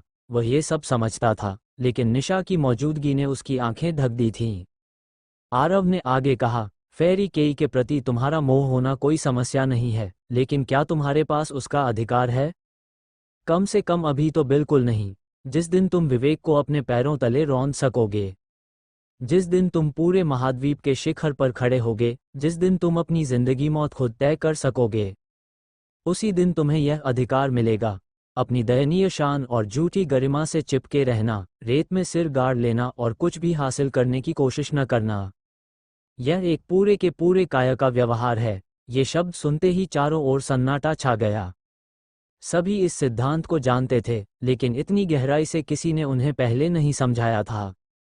ये कहना अतिशयोक्ति नहीं होगी कि इन शब्दों ने सबको जोरदार झटका दिया। कल्टिवेटर्स के लिए ताकत ही सब कुछ है। ताकत के बिना बाकी सब व्यर्थ है। अयान चुपचाप खड़ा रहा, उसका अहंकार और क्रोध धीरे धीरे बिखर गया। वो मूर्ख नहीं था, वरना न तो वह स्काई सेक्ट का कोर डिसाइपल बन पाता, न ही mid stage tribulation transcending realm तक पहुंचता। आखिरकार, सबकी नज़रों के सामने उसने निराशा से सिर झुका लिया। मैं पहले गलत था। मैं आपकी गोली स्वीकार करने को तैयार हूं। अगर स्काई सेक्ट के लोग ये दृश्य देखते, तो हैरानी से उनकी आंखें फटी की फटी रह जातीं।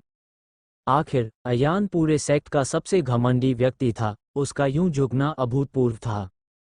आरव हंसा, अच्छा है, तुम इतने भी मूर्ख नहीं हो। उसने कलाई घुमाई, उसकी उंगलियों के बीच एक पारदर्शी, चमकदार गोली घूम रही थी। इसे खा लो और तुम मिड स्टेज ट्रिब्यूलेशन ट्रांसेंडिंग से सीधे लेट स्टेज में पहुंच जाओगे। एक स्काई सेक्ट के कोर डिसाइपल के रूप में तुम्हें पता होना चाहिए कि ऐसी गोली कितनी कीमती है ना? ये कहना भी कम होगा कि यह अनमोल है। अनगिनत लोग अपनी पूरी संपत्ति लुटाने को तैयार हो जाएंगे इसे पाने के लिए। लेकिन अजीब बात है, यहाँ ऐसा लग रहा है जैसे मैं तुमसे भीख मांग रहा हूँ। ठीक है, जब तुम इतने हठी और बेवकूफ़ हो तो मैं और बहस नहीं करूँगा। इतना कहकर उसने लिनक्स और बाकी लोगों की ओर इशारा किया और मुड़कर चल दिया। अयान वहीं खड़ा रह गया। उसके चेहरे पर भाव लगातार बदल रहे थे, भीतर भयानक संघर्ष चल रहा था। जब आरव काफी दूर निकल गया, तभी विक की वॉइस ट्रांसमिशन उसके कानों में गूंजी। जूनियर ब्रदर अर्पित, मैं गारंटी देता हूं, तुम्हारी जिंदगी में यह मौका सिर्फ एक बार मिलेगा। अगर चूक गए तो पूरी उम्र पछताओगे और जूनियर सिस्टर तुम्हें और भी नीचे समझेगी। ये शब्द सुनते ही अयान को झटका लगा। अब उसे अपनी खोखली गरिमा और झूठे अहंकार की परवाह नहीं रही। वो बिजली की तरह आरव के पास पहुंचा और जोर से घुटनों के बल गिर पड़ा। कृपया फिजिशियन, मुझे वह गोली दे दीजिए। मैं, अर्पित, आपकी इस महान कृपा को कभी नहीं भूलूंगा। आरव रुका और काफी देर तक उसे देखता रहा। यही होना चाहिए था। इतना कहकर उसने उंगली झटक दी। गोली अयान की हथेली में आ गिरी। करीब 1 घंटे बाद अयान की आभा स्थिर रूप से बढ़ी और वह सफलतापूर्वक late stage tribulation transcending realm में प्रवेश कर गया। वापस जाकर अपनी कल्टिवेशन को स्थिर करो, हम कल यहाँ से रवाना होंगे। ये कहकर आरव चला गया। उसने अयान को बढ़ावा देने के 2 कारण थे। पहला, अपनी ताकत बढ़ाने के लिए। दूसरा, स्काई सेक्ट का एक एहसान चुकाने के लिए। अपने निवास पर लौटकर उसने लिनक्स को सांत्वना दी। उसने कहा कि चूंकि दूसरी पार्टी ने अरुणा को ब्लैकमेल के लिए अगवा किया है, लक्ष्य पूरा होने से पहले बच्ची को कोई खतरा नहीं होगा। वह अपनी पत्नी को धांधस बंधा रहा था, लेकिन दिल के भीतर वह गहराई से चिंतित था। पहली बार पिता बना था, पहली प्यारी बेटी, और अब उसकी वजह से वही संकट में पड़ गई थी। गिल्ट और बेचैनी ने उसका दिल जकड़ लिया था, लेकिन कोई और रास्ता नहीं था। अब बस एक एक कदम सोच समझकर उठाना होगा। जल्दबाजी सिर्फ हालात बिगाड़ेगी। अगली सुबह सब लोग आरव के दरवाजे के सामने इकट्ठा हुए। एक रात की साधना के बाद सभी ने अपनी नई कल्टिवेशन को पूरी तरह स्थिर कर लिया था। कल की तुलना में आज वे जोश से भरे थे, युद्धभाव से लबालब और शक्तिशाली ऊर्जा से दमक रहे थे।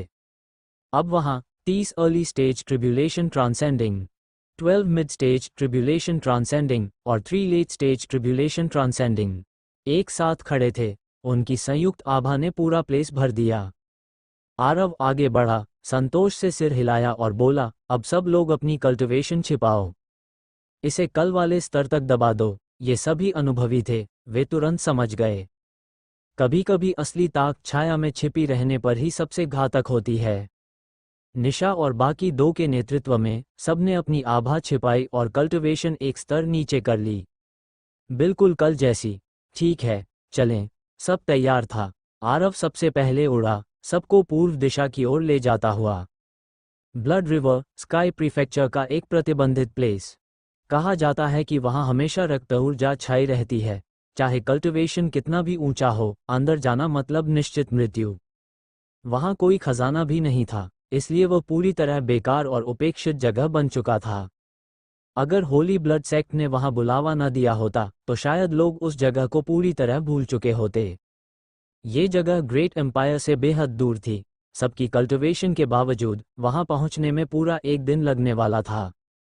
समय अभी था, इसलिए आरव ने 9 हेवंस टेक्निक का इस्तेमाल नहीं किया।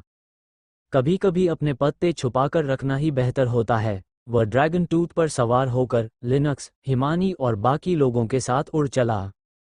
बाकी लोग भी अपनी शक्तिशाली कल्टिवेशन के सहारे आकाश चीरते हुए ब्लड रिवर की ओर बढ़ गए। ब्लड रिवर स्काई प्रीफेक्चर में स्थित एक अत्यंत दूरस्थ स्थान है। इसके चारों ओर 1 लाख ली के दायरे में कोई भी ह्यूमन बस्ती नहीं है और न ही कोई व्यक्ति इस प्लेस के पास जाने की हिम्मत करता है। इसका कारण बहुत सरल है, यहाँ न तो आध्यात्मिक ऊर्जा है, न कोई स्पिरिचुअल हर्ब्स और न ही कोई डेमोनिक बीस्ट्स मौजूद हैं। इस स्थान पर किसी भी प्रकार का लाभ नहीं है, केवल खतरा ही खतरा है और किसी भी क्षण जीवन समाप्त हो सकता है। ये कहना बिल्कुल भी अतिशयोक्ति नहीं होगी कि यह जगह एक भूला बिसरा कोना बन चुकी है जिसे वर्षों से किसी ने छुआ तक नहीं है। ब्लड रिवर के केंद्र में पूरा प्लेस गहरे लाल रंग की धुंध से ढका हुआ है और हवा में खून की तीखी बदबू भरी रहती है। इस घने कोहरे के कारण भीतर का दृश्य पूरी तरह अस्पष्ट है और पैरों के नीचे दलदली भूमि फैली हुई है जिससे लगातार रक्तवाष्प निकलती रहती है। कभी कभी कोई पक्षी गलती से इस दिशा में उड़ता हुआ ब्लड रिवर में प्रवेश कर जाता है, अगले ही पल वह दर्दनाक चीख निकालता है और लाल धुंध में बदलकर पूरी तरह गायब हो जाता है। इससे ये स्पष्ट होता है कि यहाँ की क्रिम्सन मिस्ट में अत्यंत भयानक निगलने की शक्ति है, जहाँ प्रवेश करने वाला कोई भी जीव शीघ्र ही रक्तधुंध में बदल जाता है। ब्लड रिवर के भीतर एक गुफा में लाल वस्त्रों में सजी एक प्यारी स्त्री मुख्य आसन पर बैठी हुई थी। उसके बाल ऊंचे बंधे हुए थे जिनमें एक अग्निलाल हैपन सजा हुआ था। उसकी त्वचा उजली थी और देहयष्टि आकर्षक, जिससे वह एक अत्यंत लुभावनी और कामुक युवती प्रतीत होती थी। उसके सामने दो अधेड़ आयु के आदमी खड़े थे, लेकिन दोनों सिर झुकाए हुए थे और उसकी ओर देखने का साहस नहीं कर रहे थे, क्योंकि यह स्त्री कोई और नहीं बल्कि होली ब्लड सेक्ट की सेक्ट मास्टर सोनिया थी। उसके सामने खड़े दोनों व्यक्ति होली ब्लड सेक्ट के लेफ्ट प्रोटेक्टर ऑलिव और राइट प्रोटेक्टर जीवन थे, और दोनों ही late stage tribulation transcending realm के शक्तिशाली कल्टिवेटर्स थे। सोनिया ने अपने माथे से बालों की एक लट हटाई, एक प्यारी मुद्रा बनाई और पूछा कि स्काई प्रीफेक्चर के कल्टिवेटर्स की क्या स्थिति है और कोई नई खबर है या नहीं। ऑलिव ने सिर झुकाकर उत्तर दिया कि सेक्ट मास्टर को रिपोर्ट है कि उनके गुप्तचरों के अनुसार वे लोग पहले ही निकल चुके हैं और अनुमान है कि कल इसी समय ब्लड रिवर पहुंच जाएंगे। ये सुनकर सोनिया मुस्कुराई और बोली कि वे सचमुच आ गए और उन्होंने उसे निराश नहीं किया। उसकी हंसी इतनी प्यारी थी कि मानो सीधे आत्मा को भेद रही हो। फिर उसने पूछा कि इस बार वे कितने लोग लाए हैं और उनकी ताकत कैसी है। जीवन ने उत्तर दिया कि रिपोर्ट के अनुसार उनके पास कुल 30 पीक महायाना एक्सपर्ट्स हैं, 12 अर्ली ट्रिब्यूलेशन ट्रांसेंडिंग एक्सपर्ट्स हैं और 3 मिड ट्रिब्यूलेशन ट्रांसेंडिंग एक्सपर्ट्स हैं। कुल मिलाकर उनकी ताकत अधिक नहीं है और उनके पास एक भी late stage tribulation transcending cultivator नहीं है, इसलिए वे पूरी तरह कंट्रोल में हैं। सोनिया ने यह सुनकर कहा कि लगता है लोगों की संख्या वही है, कुछ भी नहीं बदला। फिर उसने पूछा कि वह ये उपनाम वाला लड़का आया है या नहीं। ऑलिव ने बताया कि वे आ चुके हैं और उसके साथ वे महिलाएं भी हैं, लेकिन उनकी कल्टिवेशन लेवल्स का पता नहीं चल सका। ये सुनकर सोनिया ने संतोष से सिर हिलाया और कहा कि वे अपेक्षा के अनुसार ही आए हैं और लगता है कि जो छोटी लड़की वापस लाई गई थी वह बिल्कुल सही साबित हुई। ऑलिव ने कुछ संदेह के साथ पूछा कि सेक्ट मास्टर, वह तो बस एक युवा लड़का है, क्या उसे यहाँ लाने के लिए इतना सब करना वाकई ज़रूरी था।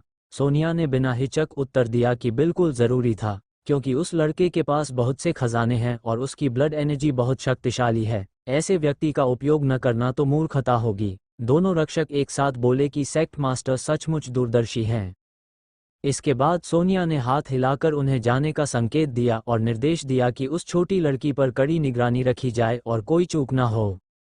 दोनों ने आश्वासन दिया कि महिला डिसाइपल्स को तैनात किया गया है और कोई समस्या नहीं होगी। दोनों के चले जाने के बाद सोनिया उठी, गुफा से बाहर निकली और पीछे की ओर बढ़ते हुए एक छोटे से बैम्बू बिल्डिंग तक पहुंची।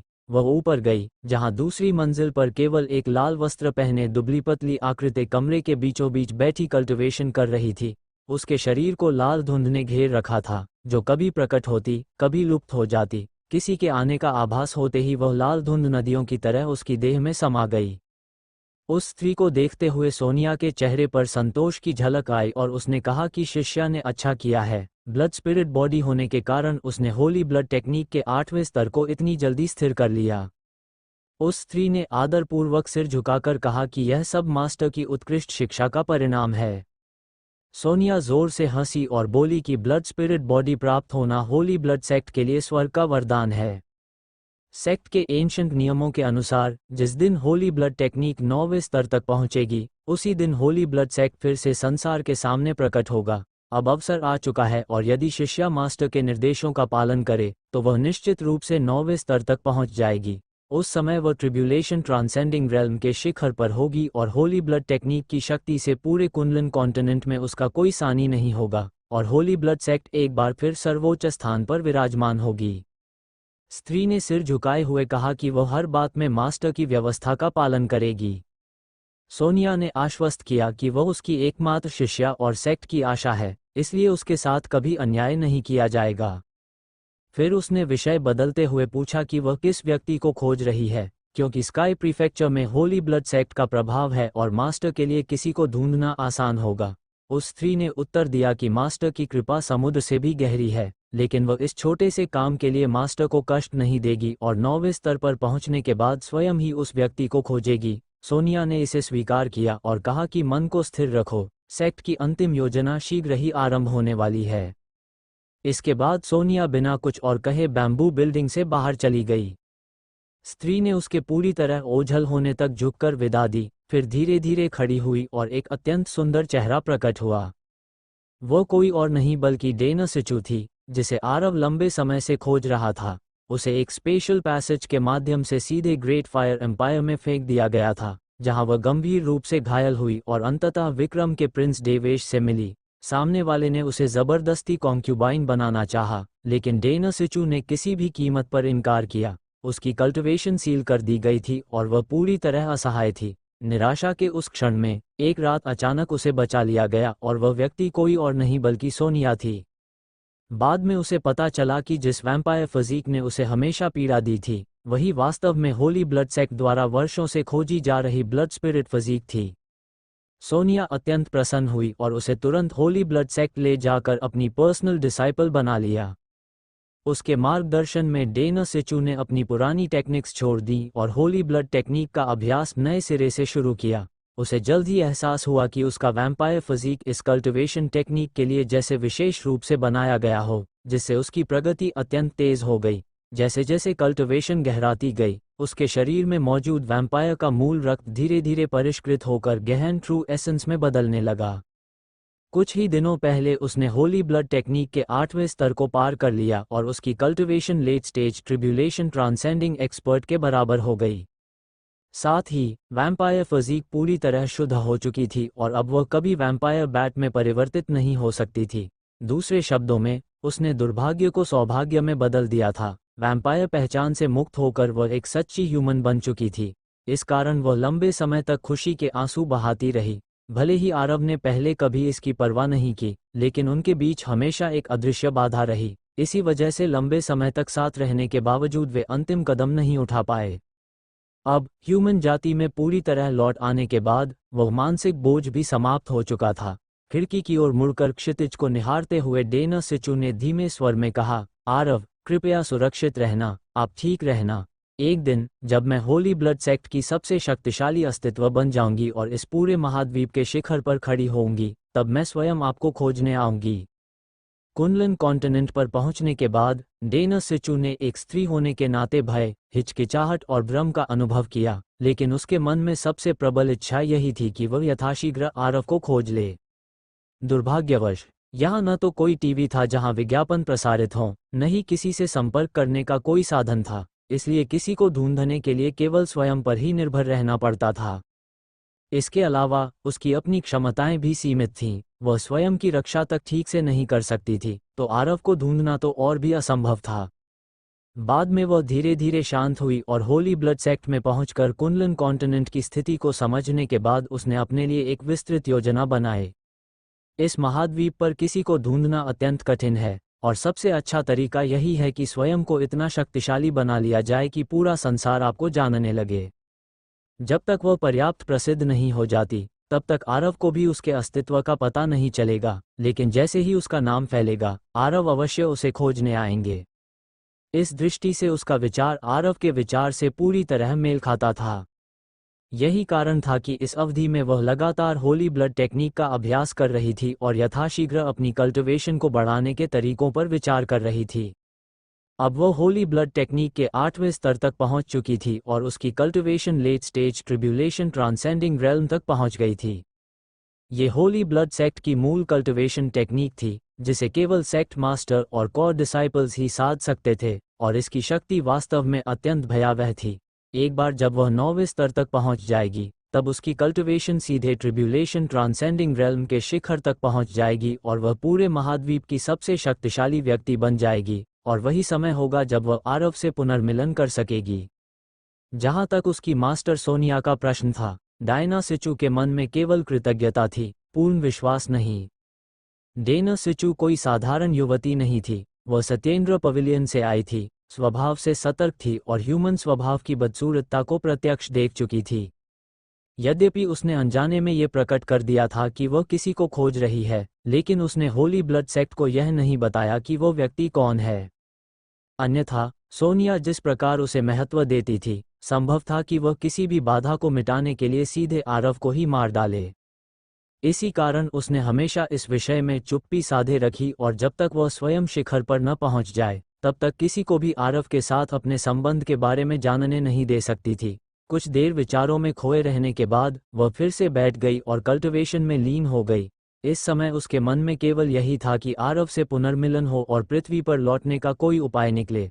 होली ब्लड सेक्ट किस प्रकार का सेक्ट है, इसकी उसे अब कोई परवाह नहीं थी। एक बार यहाँ से निकल जाने के बाद इस स्थान से उसका कोई संबंध नहीं रहेगा।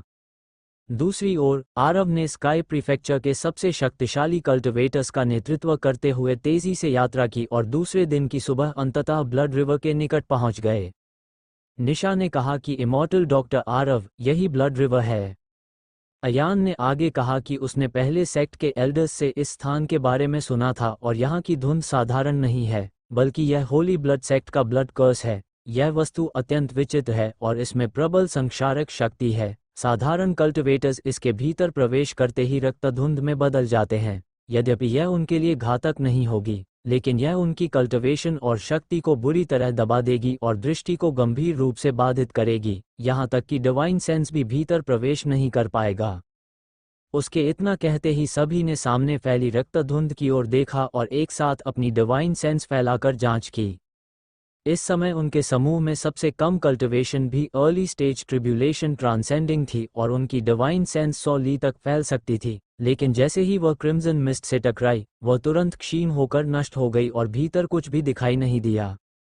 विक ने हल्के से पैर उछालकर चक्की के पार्ट के बराबर एक पत्थर को लाल धुंध में फेंका और जैसे ही वह उससे टकराया, तेज सिसकारी की आवाज के साथ वह तुरंत पाउडर में बदल गया। ये दृश्य देखकर सभी ने हैरानी से सांस खींच ली और होली ब्लड सेक्ट के इस ब्लड कर्स की भयावहता से स्तब्ध रह गए। लूसी ने आगे बढ़ते हुए कहा कि वह भीतर जाकर देखती है। उसने ट्रू एसेंस को संचालित किया और लाल धुंध में कदम रखा। ये धुंध जैसे जीवित हो, किसी भी जीव के प्रवेश करते ही उन्मत्त होकर उसकी ओर लपकने लगी। लूसी ने तुरंत अपनी प्रोटेक्टिव इनर एनर्जी सक्रिय की, धुंध को बाहर रोका, भीतर एक चक्कर लगाया और फिर बाहर आ गई। निशा ने चिंतित स्वर में पूछा कि स्थिति कैसी है। लूसी ने सिर हिलाते हुए कहा कि यह वस्तु उसकी ट्रू एसेंस पर अत्यंत प्रबल दमन डालती है। न केवल उसकी खपत सामान्य से दुगुनी हो जाती है, बल्कि उसकी कल्टिवेशन भी केवल महायाना स्टेज तक सीमित रह जाती है। ये सुनकर सभी गंभीर हो गए। ट्रिब्यूलेशन ट्रांसेंडिंग स्टेज जैसी ऊंची कल्टिवेशन को भी महायाना स्टेज तक दबा देना इस धुंध की भयावह शक्ति को दर्शाता था। पहले केवल सुनी सुनाई बातों से यह अनुमान नहीं लगाया जा सकता था, लेकिन अब वास्तविकता सबके सामने थी। निशा का मन भी भारी हो गया। आरव ने अभी अभी सबकी कल्टिवेशन एक स्तर बढ़ाई थी, लेकिन यदि यहाँ आकर सब दब जाए तो उनकी सारी मेहनत व्यर्थ हो जाएगी। इसके अलावा ये धुंध जहाँ उन्हें कमजोर करती है, वहीं होली ब्लड सेक्ट के सदस्यों की शक्ति को संभवतः और बढ़ा देगी, जिससे शक्ति संतुलन पूरी तरह बदल जाएगा। अभी तक आत्मविश्वास से भरे ये लोग यहाँ पहुँचते ही भारी आघात से भ्रमित हो गए। आरुषि ने चिंतित होकर कहा कि पति, अब क्या किया जाए? क्या जबरदस्ती भीतर घुसा जाए? आरव जी को हर हाल में बचाना होगा। लिनक्स भले ही चुप रही, लेकिन एक माँ की बेचैनी स्पष्ट झलक रही थी। आरव ने शांत स्वर में कहा कि सभी लोग यहीं विश्राम करें, वो स्वयं इस ब्लड कर्स से निपटने जाएगा। उसने सबको ब्लड रिवर के किनारे रुकने को कहा और स्वयं उड़कर चारों ओर निरीक्षण करने लगा। डेमन रिफाइनिंग बॉटल के साथ वो इस प्रकार की दुष्ट ऊर्जा से कम डरता था, लेकिन विक और अयान की उपस्थिति में वह इस खजाने को खुलेआम प्रकट करना उचित नहीं समझता था। एक एकांत स्थान पाकर उसने तुरंत डेमन रिफाइनिंग बॉटल को बुलाया। जो लाल धुंध पहले घनी छाई हुई थी, वह मानो किसी पंप से खींचती हुई नदियों की तरह बोतल में समाने लगी। कहना होगा कि ब्लड रिवर का ये प्रोटेक्टिव ब्लड कर्स अत्यंत शक्तिशाली था, क्योंकि आरव को पूरी धुंध को समाप्त करने में पूरे 15 मिनट लगे। इसके बाद बोतल के तल में एक रक्तलाल विचित्र प्रकाश उत्सर्जित करने वाली क्रिस्टल क्लियर गोली प्रकट हुई। आरव ने उसे उठाकर देखा और उसकी आंखों में आश्चर्य चमक उठा। इस गोली में समाहित ऊर्जा गोल्डन बेयर टाइगर बीस्ट की आत्मा से परिष्कृत गोली से किसी भी प्रकार कम नहीं थी, जिससे स्पष्ट था कि उसकी मेहनत व्यर्थ नहीं गई। यह वस्तु उपयोगी थी, पर वह स्वयं इसका प्रयोग नहीं कर सकता था, क्योंकि यह केवल रक्तगुणों वाली टेक्निक्स का अभ्यास करने वालों के लिए उपयुक्त थी। उसने डेमन रिफाइनिंग बॉटल को समेटा और समूह के पास लौट आया। इस समय विक, अयान और अन्य सभी अत्यंत चकित थे। कुछ ही समय पहले जो घनी धुंध सब कुछ ढक रही थी, वह पूरी तरह लुप्त हो चुकी थी और सामने का दृश्य स्पष्ट दिखाई दे रहा था। लूसी फिर से उस स्थान पर गई और पाया कि वहां अब कोई ब्लड एनर्जी नहीं थी और उसकी कल्टिवेशन पर भी कोई दमन नहीं था। ये स्पष्ट था कि यह कोई भ्रम नहीं, बल्कि रक्तधुंध का वास्तविक रूप से समाप्त हो जाना था। आरव को लौटते देख सबकी आंखों में सम्मान और श्रद्धा भर गई। इस व्यक्ति ने एक बार फिर असंभव को संभव कर दिखाया। विक ने प्रशंसा से भरे स्वर में पूछा, अलायंस लीडर, आपने ये कैसे किया? सीधी सी बात कहें तो ये केवल एक फॉर्मेशन ही है, बस इसमें मौजूद किसी लूपहोल को ढूंढकर इसे तोड़ना होगा। आरव पूरी तरह झूठ नहीं बोल रहा था। होली ब्लड सेक्ट का ये सेक्ट प्रोटेक्टिंग ब्लड कर्स वास्तव में एक फॉर्मेशन से ही विकसित हुआ था, बस इसे प्रेजेंट स्तर तक पहुंचने में सैकड़ों वर्ष लग गए थे। दूसरे शब्दों में कहें तो इतनी विशाल मात्रा में ब्लड एनर्जी के नष्ट हो जाने के बाद ये फॉर्मेशन लगभग बेकार हो चुका था और दोबारा उसी स्तर तक पहुंचने में कम से कम 100 वर्ष लगेंगे। जब लाल ब्लड मिस्ट पूरी तरह गायब हो गई तो सामने का दृश्य पूरी तरह स्पष्ट हो गया और सभी लोगों ने ब्लड रिवर के भीतर झांक कर देखा। चारों ओर नजर डालने पर वहां सिवाय वीरानी के कुछ भी नहीं था और पैरों के नीचे की जमीन पूरी तरह दलदल से भरी हुई थी। लेकिन ये चीज ट्रिब्यूलेशन ट्रांसेंडिंग स्टेज के एक्सपर्ट्स के लिए कोई समस्या नहीं थी। सभी लोग हवा में उड़ते हुए आगे बढ़ सकते थे और दलदल का उन पर कोई प्रभाव नहीं पड़ता था। जब सभी लोग भीतर प्रवेश करने ही वाले थे, तभी अचानक हंसी की एक तेज आवाज गूंज उठी। ये हंसी साफ, तेज और अत्यंत प्यारी थी। केवल उसकी ध्वनि ही किसी आदमी के हृदय को हिला देने और अनगिनत कल्पनाएं जगाने के लिए पर्याप्त थी। इसके तुरंत बाद दूर से दर्जनों आकृतियां तेजी से आगे बढ़ीं। उनके बीच एक अधेड़ उम्र की स्त्री सबसे आगे थी, जिसकी देहयष्टि अत्यंत आकर्षक थी और जिसकी हर एक अदा अनंत आकर्षण बिखेर रही थी। उसने आगे बढ़ते हुए कहा कि वह होली ब्लड सेक्ट की सेक्ट मास्टर सोनिया है और सभी का ब्लड रिवर में स्वागत करती है। सोनिया मुस्कुराई, उसकी प्यारी आंखें भीड़ पर घूमीं और अंत में आरव पर टिक गईं। उसने कहा कि यही वो प्रसिद्ध हीलर होगा जिसके बारे में कथाएं सुनी जाती हैं, और वह सचमुच अत्यंत सुंदर और प्रभावशाली दिखता है। उसने आगे कहा कि अब उसे समझ में आ गया है कि ये कथाएं झूठी नहीं हैं। डॉक्टर आरव वास्तव में एक जीनियस है, क्योंकि यहाँ पहुँचते ही उसने होली ब्लड सेक्ट के सदियों पुराने प्रोटेक्टिव ब्लड कर्स को तोड़ दिया है, जो उसके लिए एक बड़ा झटका था। उसके शब्दों में हल्की उदासी और शिकायत घुली हुई थी, मानो कोई लंबे समय से बिछड़ी युवती अपने पति से मन की पीड़ा साझा कर रही हो। विक और अयान ने तुरंत अपनी नजरें फेर लीं। यदि वे और देर तक देखते रहते तो उन्हें डर था कि वे स्वयं पर कंट्रोल खो बैठेंगे। इस स्त्री का आकर्षण अत्यधिक प्रबल था। इसके विपरीत आरव पूरी तरह शांत रहा और ठंडे स्वर में पूछा कि क्या उसकी बेटी को उसके लोगों ने ही उठाया है। सोनिया ने मुस्कुराते हुए स्वीकार किया कि हाँ, छोटी राजकुमारी इस समय यहाँ अतिथि के रूप में है। उसने कहा कि उसके पास कोई और उपाय नहीं था। वह डॉक्टर आरव की शालीनता और प्रतिभा की प्रशंसक है। उसे आमंत्रित करना चाहती थी लेकिन वह आ नहीं पाया, इसलिए उसे ये तरीका अपनाना पड़ा और इसके लिए क्षमा मांगती है। आरव की आंखों में ठंडक और हत्याभाव उभर आया और उसने कहा कि उसकी बेटी कहाँ है, उसे तुरंत वापस किया जाए। सोनिया ने शरारती अंदाज में आंख मारी और अपने वस्त्र का कॉलर हल्का सा खींचते हुए कहा कि डॉक्टर आरव को इतनी जल्दी क्यों है? सब कुछ तय हो जाने के बाद वह छोटी राजकुमारी को अवश्य लौटा देगी और गारंटी देती है कि उसके एक बाल को भी नुकसान नहीं होगा। आरव से अब और सहन नहीं हुआ और उसने चेतावनी दी कि यदि उसकी बेटी वापस नहीं की गई तो वह होली ब्लड सेक्ट को तुरंत नष्ट कर देगा। सोनिया ने असंतोष भरी मुस्कान के साथ कहा कि वह कितना नीरस और असंवेदनशील आदमी है। उसे समझ नहीं आता कि उसने इतनी स्त्रियों को कैसे मोहित कर लिया। फिर उसने कहा कि यदि वह इतना अधीर है तो पहले उसे दिखा ही दिया जाए। इतना कहकर उसने पीछे की ओर हाथ हिलाया और दो आकृतियां आगे बढ़ीं। ये होली ब्लड सेक्ट के लेफ्ट प्रोटेक्टर ऑलिव और राइट प्रोटेक्टर जीवन थे। ऑलिव की बाहों में एक सोता हुआ शिशु था, जो और कोई नहीं बल्कि अरुणा थी। अपनी बेटी को देखते ही लिनक्स भावनाओं पर काबू नहीं रख पाई और उसे छीनने के लिए आगे बढ़ी। सोनिया बिजली की गति से आगे आई और उसका रास्ता रोक लिया। उसने शांत लेकिन चेतावनी भरे स्वर में कहा कि बहन को उतावलापन नहीं दिखाना चाहिए। उसके दोनों प्रोटेक्टर्स स्वभाव से खुरदरे हैं और यदि वे घबरा गए तो छोटी राजकुमारी को चोट लग सकती है। सोनिया ने उस आरव की ओर देखा जो हमला करने को तैयार था और कहा कि उसने बहुत पहले सुन रखा है कि डॉक्टर आरव के पास अनेक गुप्त उपाय हैं और उनसे बचाव करना कठिन है, लेकिन उसके दोनों protectors late stage tribulation transcending realm के एक्सपर्ट्स हैं। यदि वो दोनों को एक साथ समाप्त करने का पूरा विश्वास न रखता हो तो इसका परिणाम अत्यंत गंभीर हो सकता है। वो उसे ये जोखिम न लेने की सलाह देती है। उसके ये शब्द, जो प्यारी और शांत स्वर में कहे गए थे, आरव पर मानो ठंडा पानी डाल गए और उसका तेज मन तुरंत शांत हो गया। वह साफ देख सकता था कि ऑलिव और जीवन वास्तव में late stage tribulation transcending experts थे। यदि केवल एक होता तो शायद वह डिवाइन सेंस ब्लेड की सहायता से अचानक अरुणा को छीन सकता था, लेकिन दो के सामने उसके सफल होने की कोई संभावना नहीं थी।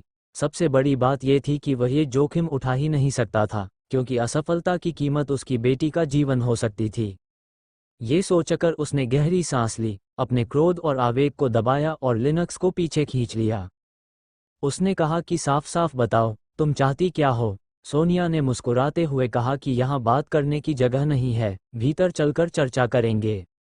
उसने एक बार फिर आरव को चेतावनी दी कि वह किसी भी प्रकार के गलत विचार न रखे, क्योंकि उसे इस सुंदर छोटी राजकुमारी से बहुत प्रेम है और वह नहीं चाहती कि उसके साथ कुछ भी बुरा हो। इसके बाद उसने अपने दोनों प्रोटेक्टर्स से कहा कि डॉक्टर आरव साधारण व्यक्ति नहीं है और उसके पास अनेक उपाय हैं, इसलिए वे उससे कम से कम 1 किलोमीटर की दूरी बनाए रखें और हमेशा सावधान रहें, किसी भी प्रकार की लापरवाही न करें। आरव भीतर ही भीतर नफरत से दांत पीस रहा था और इस स्त्री को टुकड़े टुकड़े कर देना चाहता था, लेकिन वह जानता था कि वह बिल्कुल भी उतावला नहीं हो सकता, चाहे वह सामने वाले का सामना कर पाए या नहीं। उसकी बेटी अकेले ही उसे पूरी तरह जकड़े हुए थी। स्पष्ट था कि सोनिया चालाक, शातिर और अत्यंत सावधान है।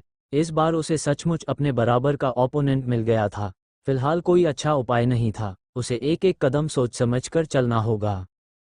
सोनिया ने मुस्कुराते हुए सभी से कहा कि वे उसके साथ आएं और यह न कहें कि होली ब्लड सेक्ट मेहमान नवाज नहीं है।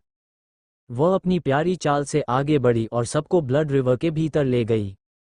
लिनक्स पीछे पीछे चलती रही, आरव की बाह को कसकर पकड़े हुए, और दूर से अरुणा को देखती रही। उसका चेहरा चिंता से भरा हुआ था। उसने घबराई आवाज में पूछा कि अब क्या किया जाए, हमारी बेटी का क्या होगा? आरव ने उसे धांधस बंधाते हुए कहा कि इस समय उतावलापन केवल स्थिति को और बिगाड़ेगा। उसे भरोसा रखने को कहा और वादा किया कि वह किसी भी तरह अरुणा को बचाएगा। उसे समझाते हुए भी उसका मस्तिष्क तेजी से काम कर रहा था, लेकिन काफी सोचने के बाद भी कोई ठोस समाधान नहीं सूझा। स्पष्ट था कि सोनिया ने पहले से पूरी तैयारी कर रखी थी और वह इतनी आसानी से बच्चे को वापस नहीं करने वाली थी। ऊपर से जिन दो लोगों को उसने तैनात किया था, वे अत्यंत शक्तिशाली थे और उन्हें पल भर में समाप्त करना असंभव था। समूह लगभग 1 घंटे तक आगे बढ़ता रहा। अंततः वे एक विशाल घाटी में पहुंचे। ये स्थान पहले के दलदल से पूरी तरह बदल चुका था और अब यहाँ हरी भरी घास और खिले हुए फूल फैले थे।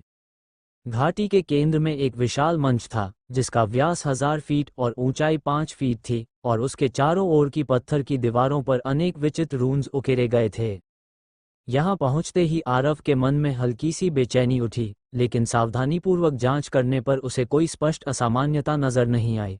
सोनिया रुक गई और सभी की ओर देखकर कहा कि होली ब्लड सेक्ट की होली ब्लड असेंबली में उनका स्वागत है। उसने कहा कि आज का विषय बहुत सरल है, सभी को होली ब्लड सेक्ट के अधीन होना होगा और आज से पूरी sky prefecture Holi blood sect की होगी। ये सुनते ही अयान भड़क उठा और बोला कि यह कितनी बड़ी बकवास है। 100 वर्ष पहले बड़े सेक्ट्स ने होली ब्लड सेक्ट को पूरी तरह नष्ट नहीं किया, यही उनकी किस्मत थी। उन्हें कहीं छिपकर चुपचाप जीवन बिताना चाहिए था। आज बाहर आकर उपद्रव करने का साहस कैसे किया? आज ही उनका अंत होगा।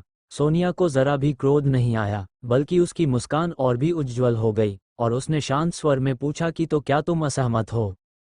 बिल्कुल नहीं, मैं सहमत नहीं हूँ।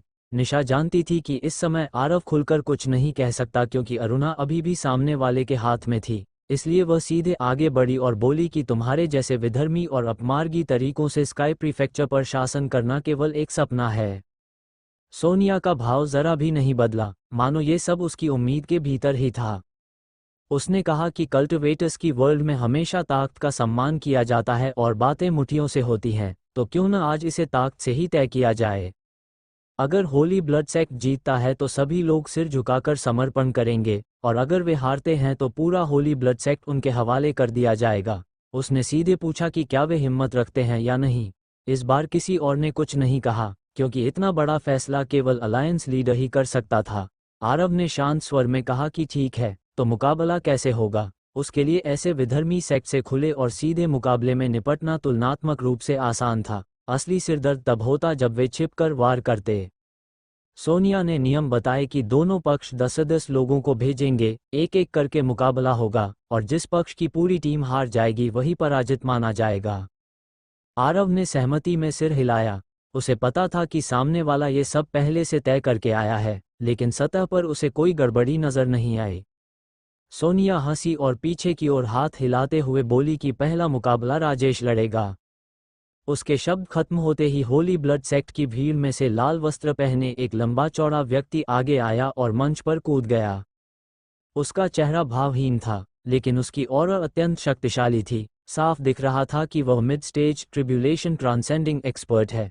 लूसी आगे बढ़ी और बोली कि पहला मुकाबला वह संभालेगी। अपनी कल्टिवेशन मिड स्टेज तक पहुंचने के बाद से ही वह एक जोरदार लड़ाई चाहती थी और इस समय उसका युद्धभाव चरम पर था। आरव ने सावधानी से उसे सतर्क रहने को कहा। मंच कुछ विशेष था। डिवाइन सेंस वहां ठीक से काम नहीं कर रही थी, इसलिए सामने वाले की पूरी स्थिति स्पष्ट नहीं हो पा रही थी। लूसी बिजली की तरह मंच पर पहुंची और होली ब्लड सेक्ट के व्यक्ति को हल्के में नहीं लिया। उसने तुरंत अपनी लंबी तलवार खींची और सामने वाले से हथियार निकालने को कहा। राजेश न तो बोला और न ही हिला, बस ठंडी निगाहों से उसे देखता रहा। लूसी ने चेतावनी दी कि यदि वह हथियार नहीं निकालेगा तो उसे दोष नहीं देना चाहिए, और उसने बिना किसी झिझक तलवार से उसके सीने पर वार कर दिया। राजेश वहीं खड़ा रहा, मानो उसे कोई चिंता ही न हो। तलवार का सिरा उसके सीने से 1 फुट भी कम दूरी पर रह गया था।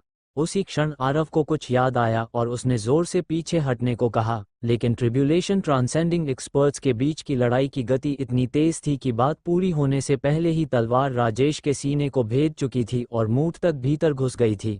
लूसी ने आरव की बात पर पूरा भरोसा करते हुए वार सफल होने के बावजूद तुरंत पीछे हटते हुए तलवार तक छोड़ दी। उसी पल राजेश ने किसी जंगली जानवर की तरह दहाड़ मारी और दाहिने हाथ से जबरदस्त घूंसा मारा। उस घूंसे में धरती हिला देने वाली शक्ति थी, और हैरानी की बात यह थी कि सीने में तलवार घुसी होने के बावजूद उसके बल में कोई कमी नहीं आई थी। लूसी चौंक उठी और उसने जल्दी में पलटवार किया, लेकिन इतनी जल्दबाजी में वह अपनी आधी ताकत भी नहीं निकाल पाई। दोनों के घूंसे टकराए और लूसी उछलकर पीछे जा गिरी। मुंह से खून निकल पड़ा। वह मुश्किल से मंच से उतर पाई। उसका चेहरा स्याह पड़ चुका था। दूसरी ओर राजेश अब भी शांत खड़ा था, मानो कुछ हुआ ही न हो। केवल उसके सीने में धंसी तलवार अजीब लग रही थी। सबकी नजरों के सामने उसने मूठ पकड़ी और तलवार बाहर खींच ली। बस थोड़ा सा खून निकला और कुछ भी असामान्य नहीं देखा। ये दृश्य देखकर सभी लोग सन्न रह गए, मानो भूत देख लिया हो। लूसी फिर से आगे बढ़ने को तैयार हुई, लेकिन तभी आरव की आवाज आई कि इस राउंड में वे हार स्वीकार करते हैं। अनिच्छा के बावजूद उसे आदेश मानना पड़ा और वह मंच से उतर गई। सोनिया हंसते हुए बोली कि इतनी जल्दी हार मान लेना थोड़ा निराशाजनक है।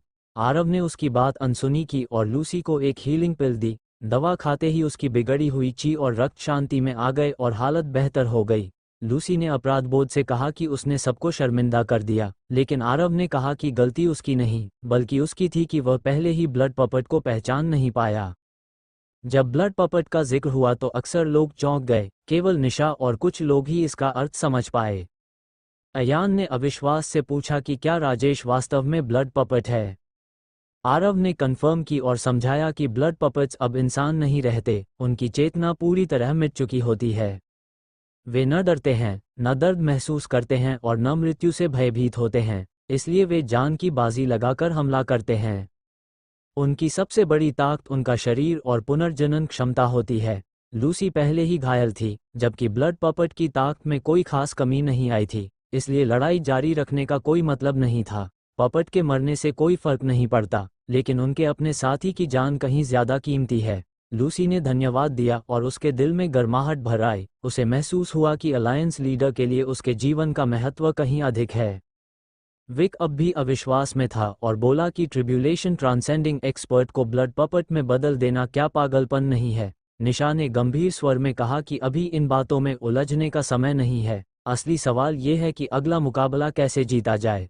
आरव ने शांत भाव से कहा कि घबराने की जरूरत नहीं है। वीकनेस पकड़ ली जाए तो ब्लड पपट भी अजेय नहीं होता।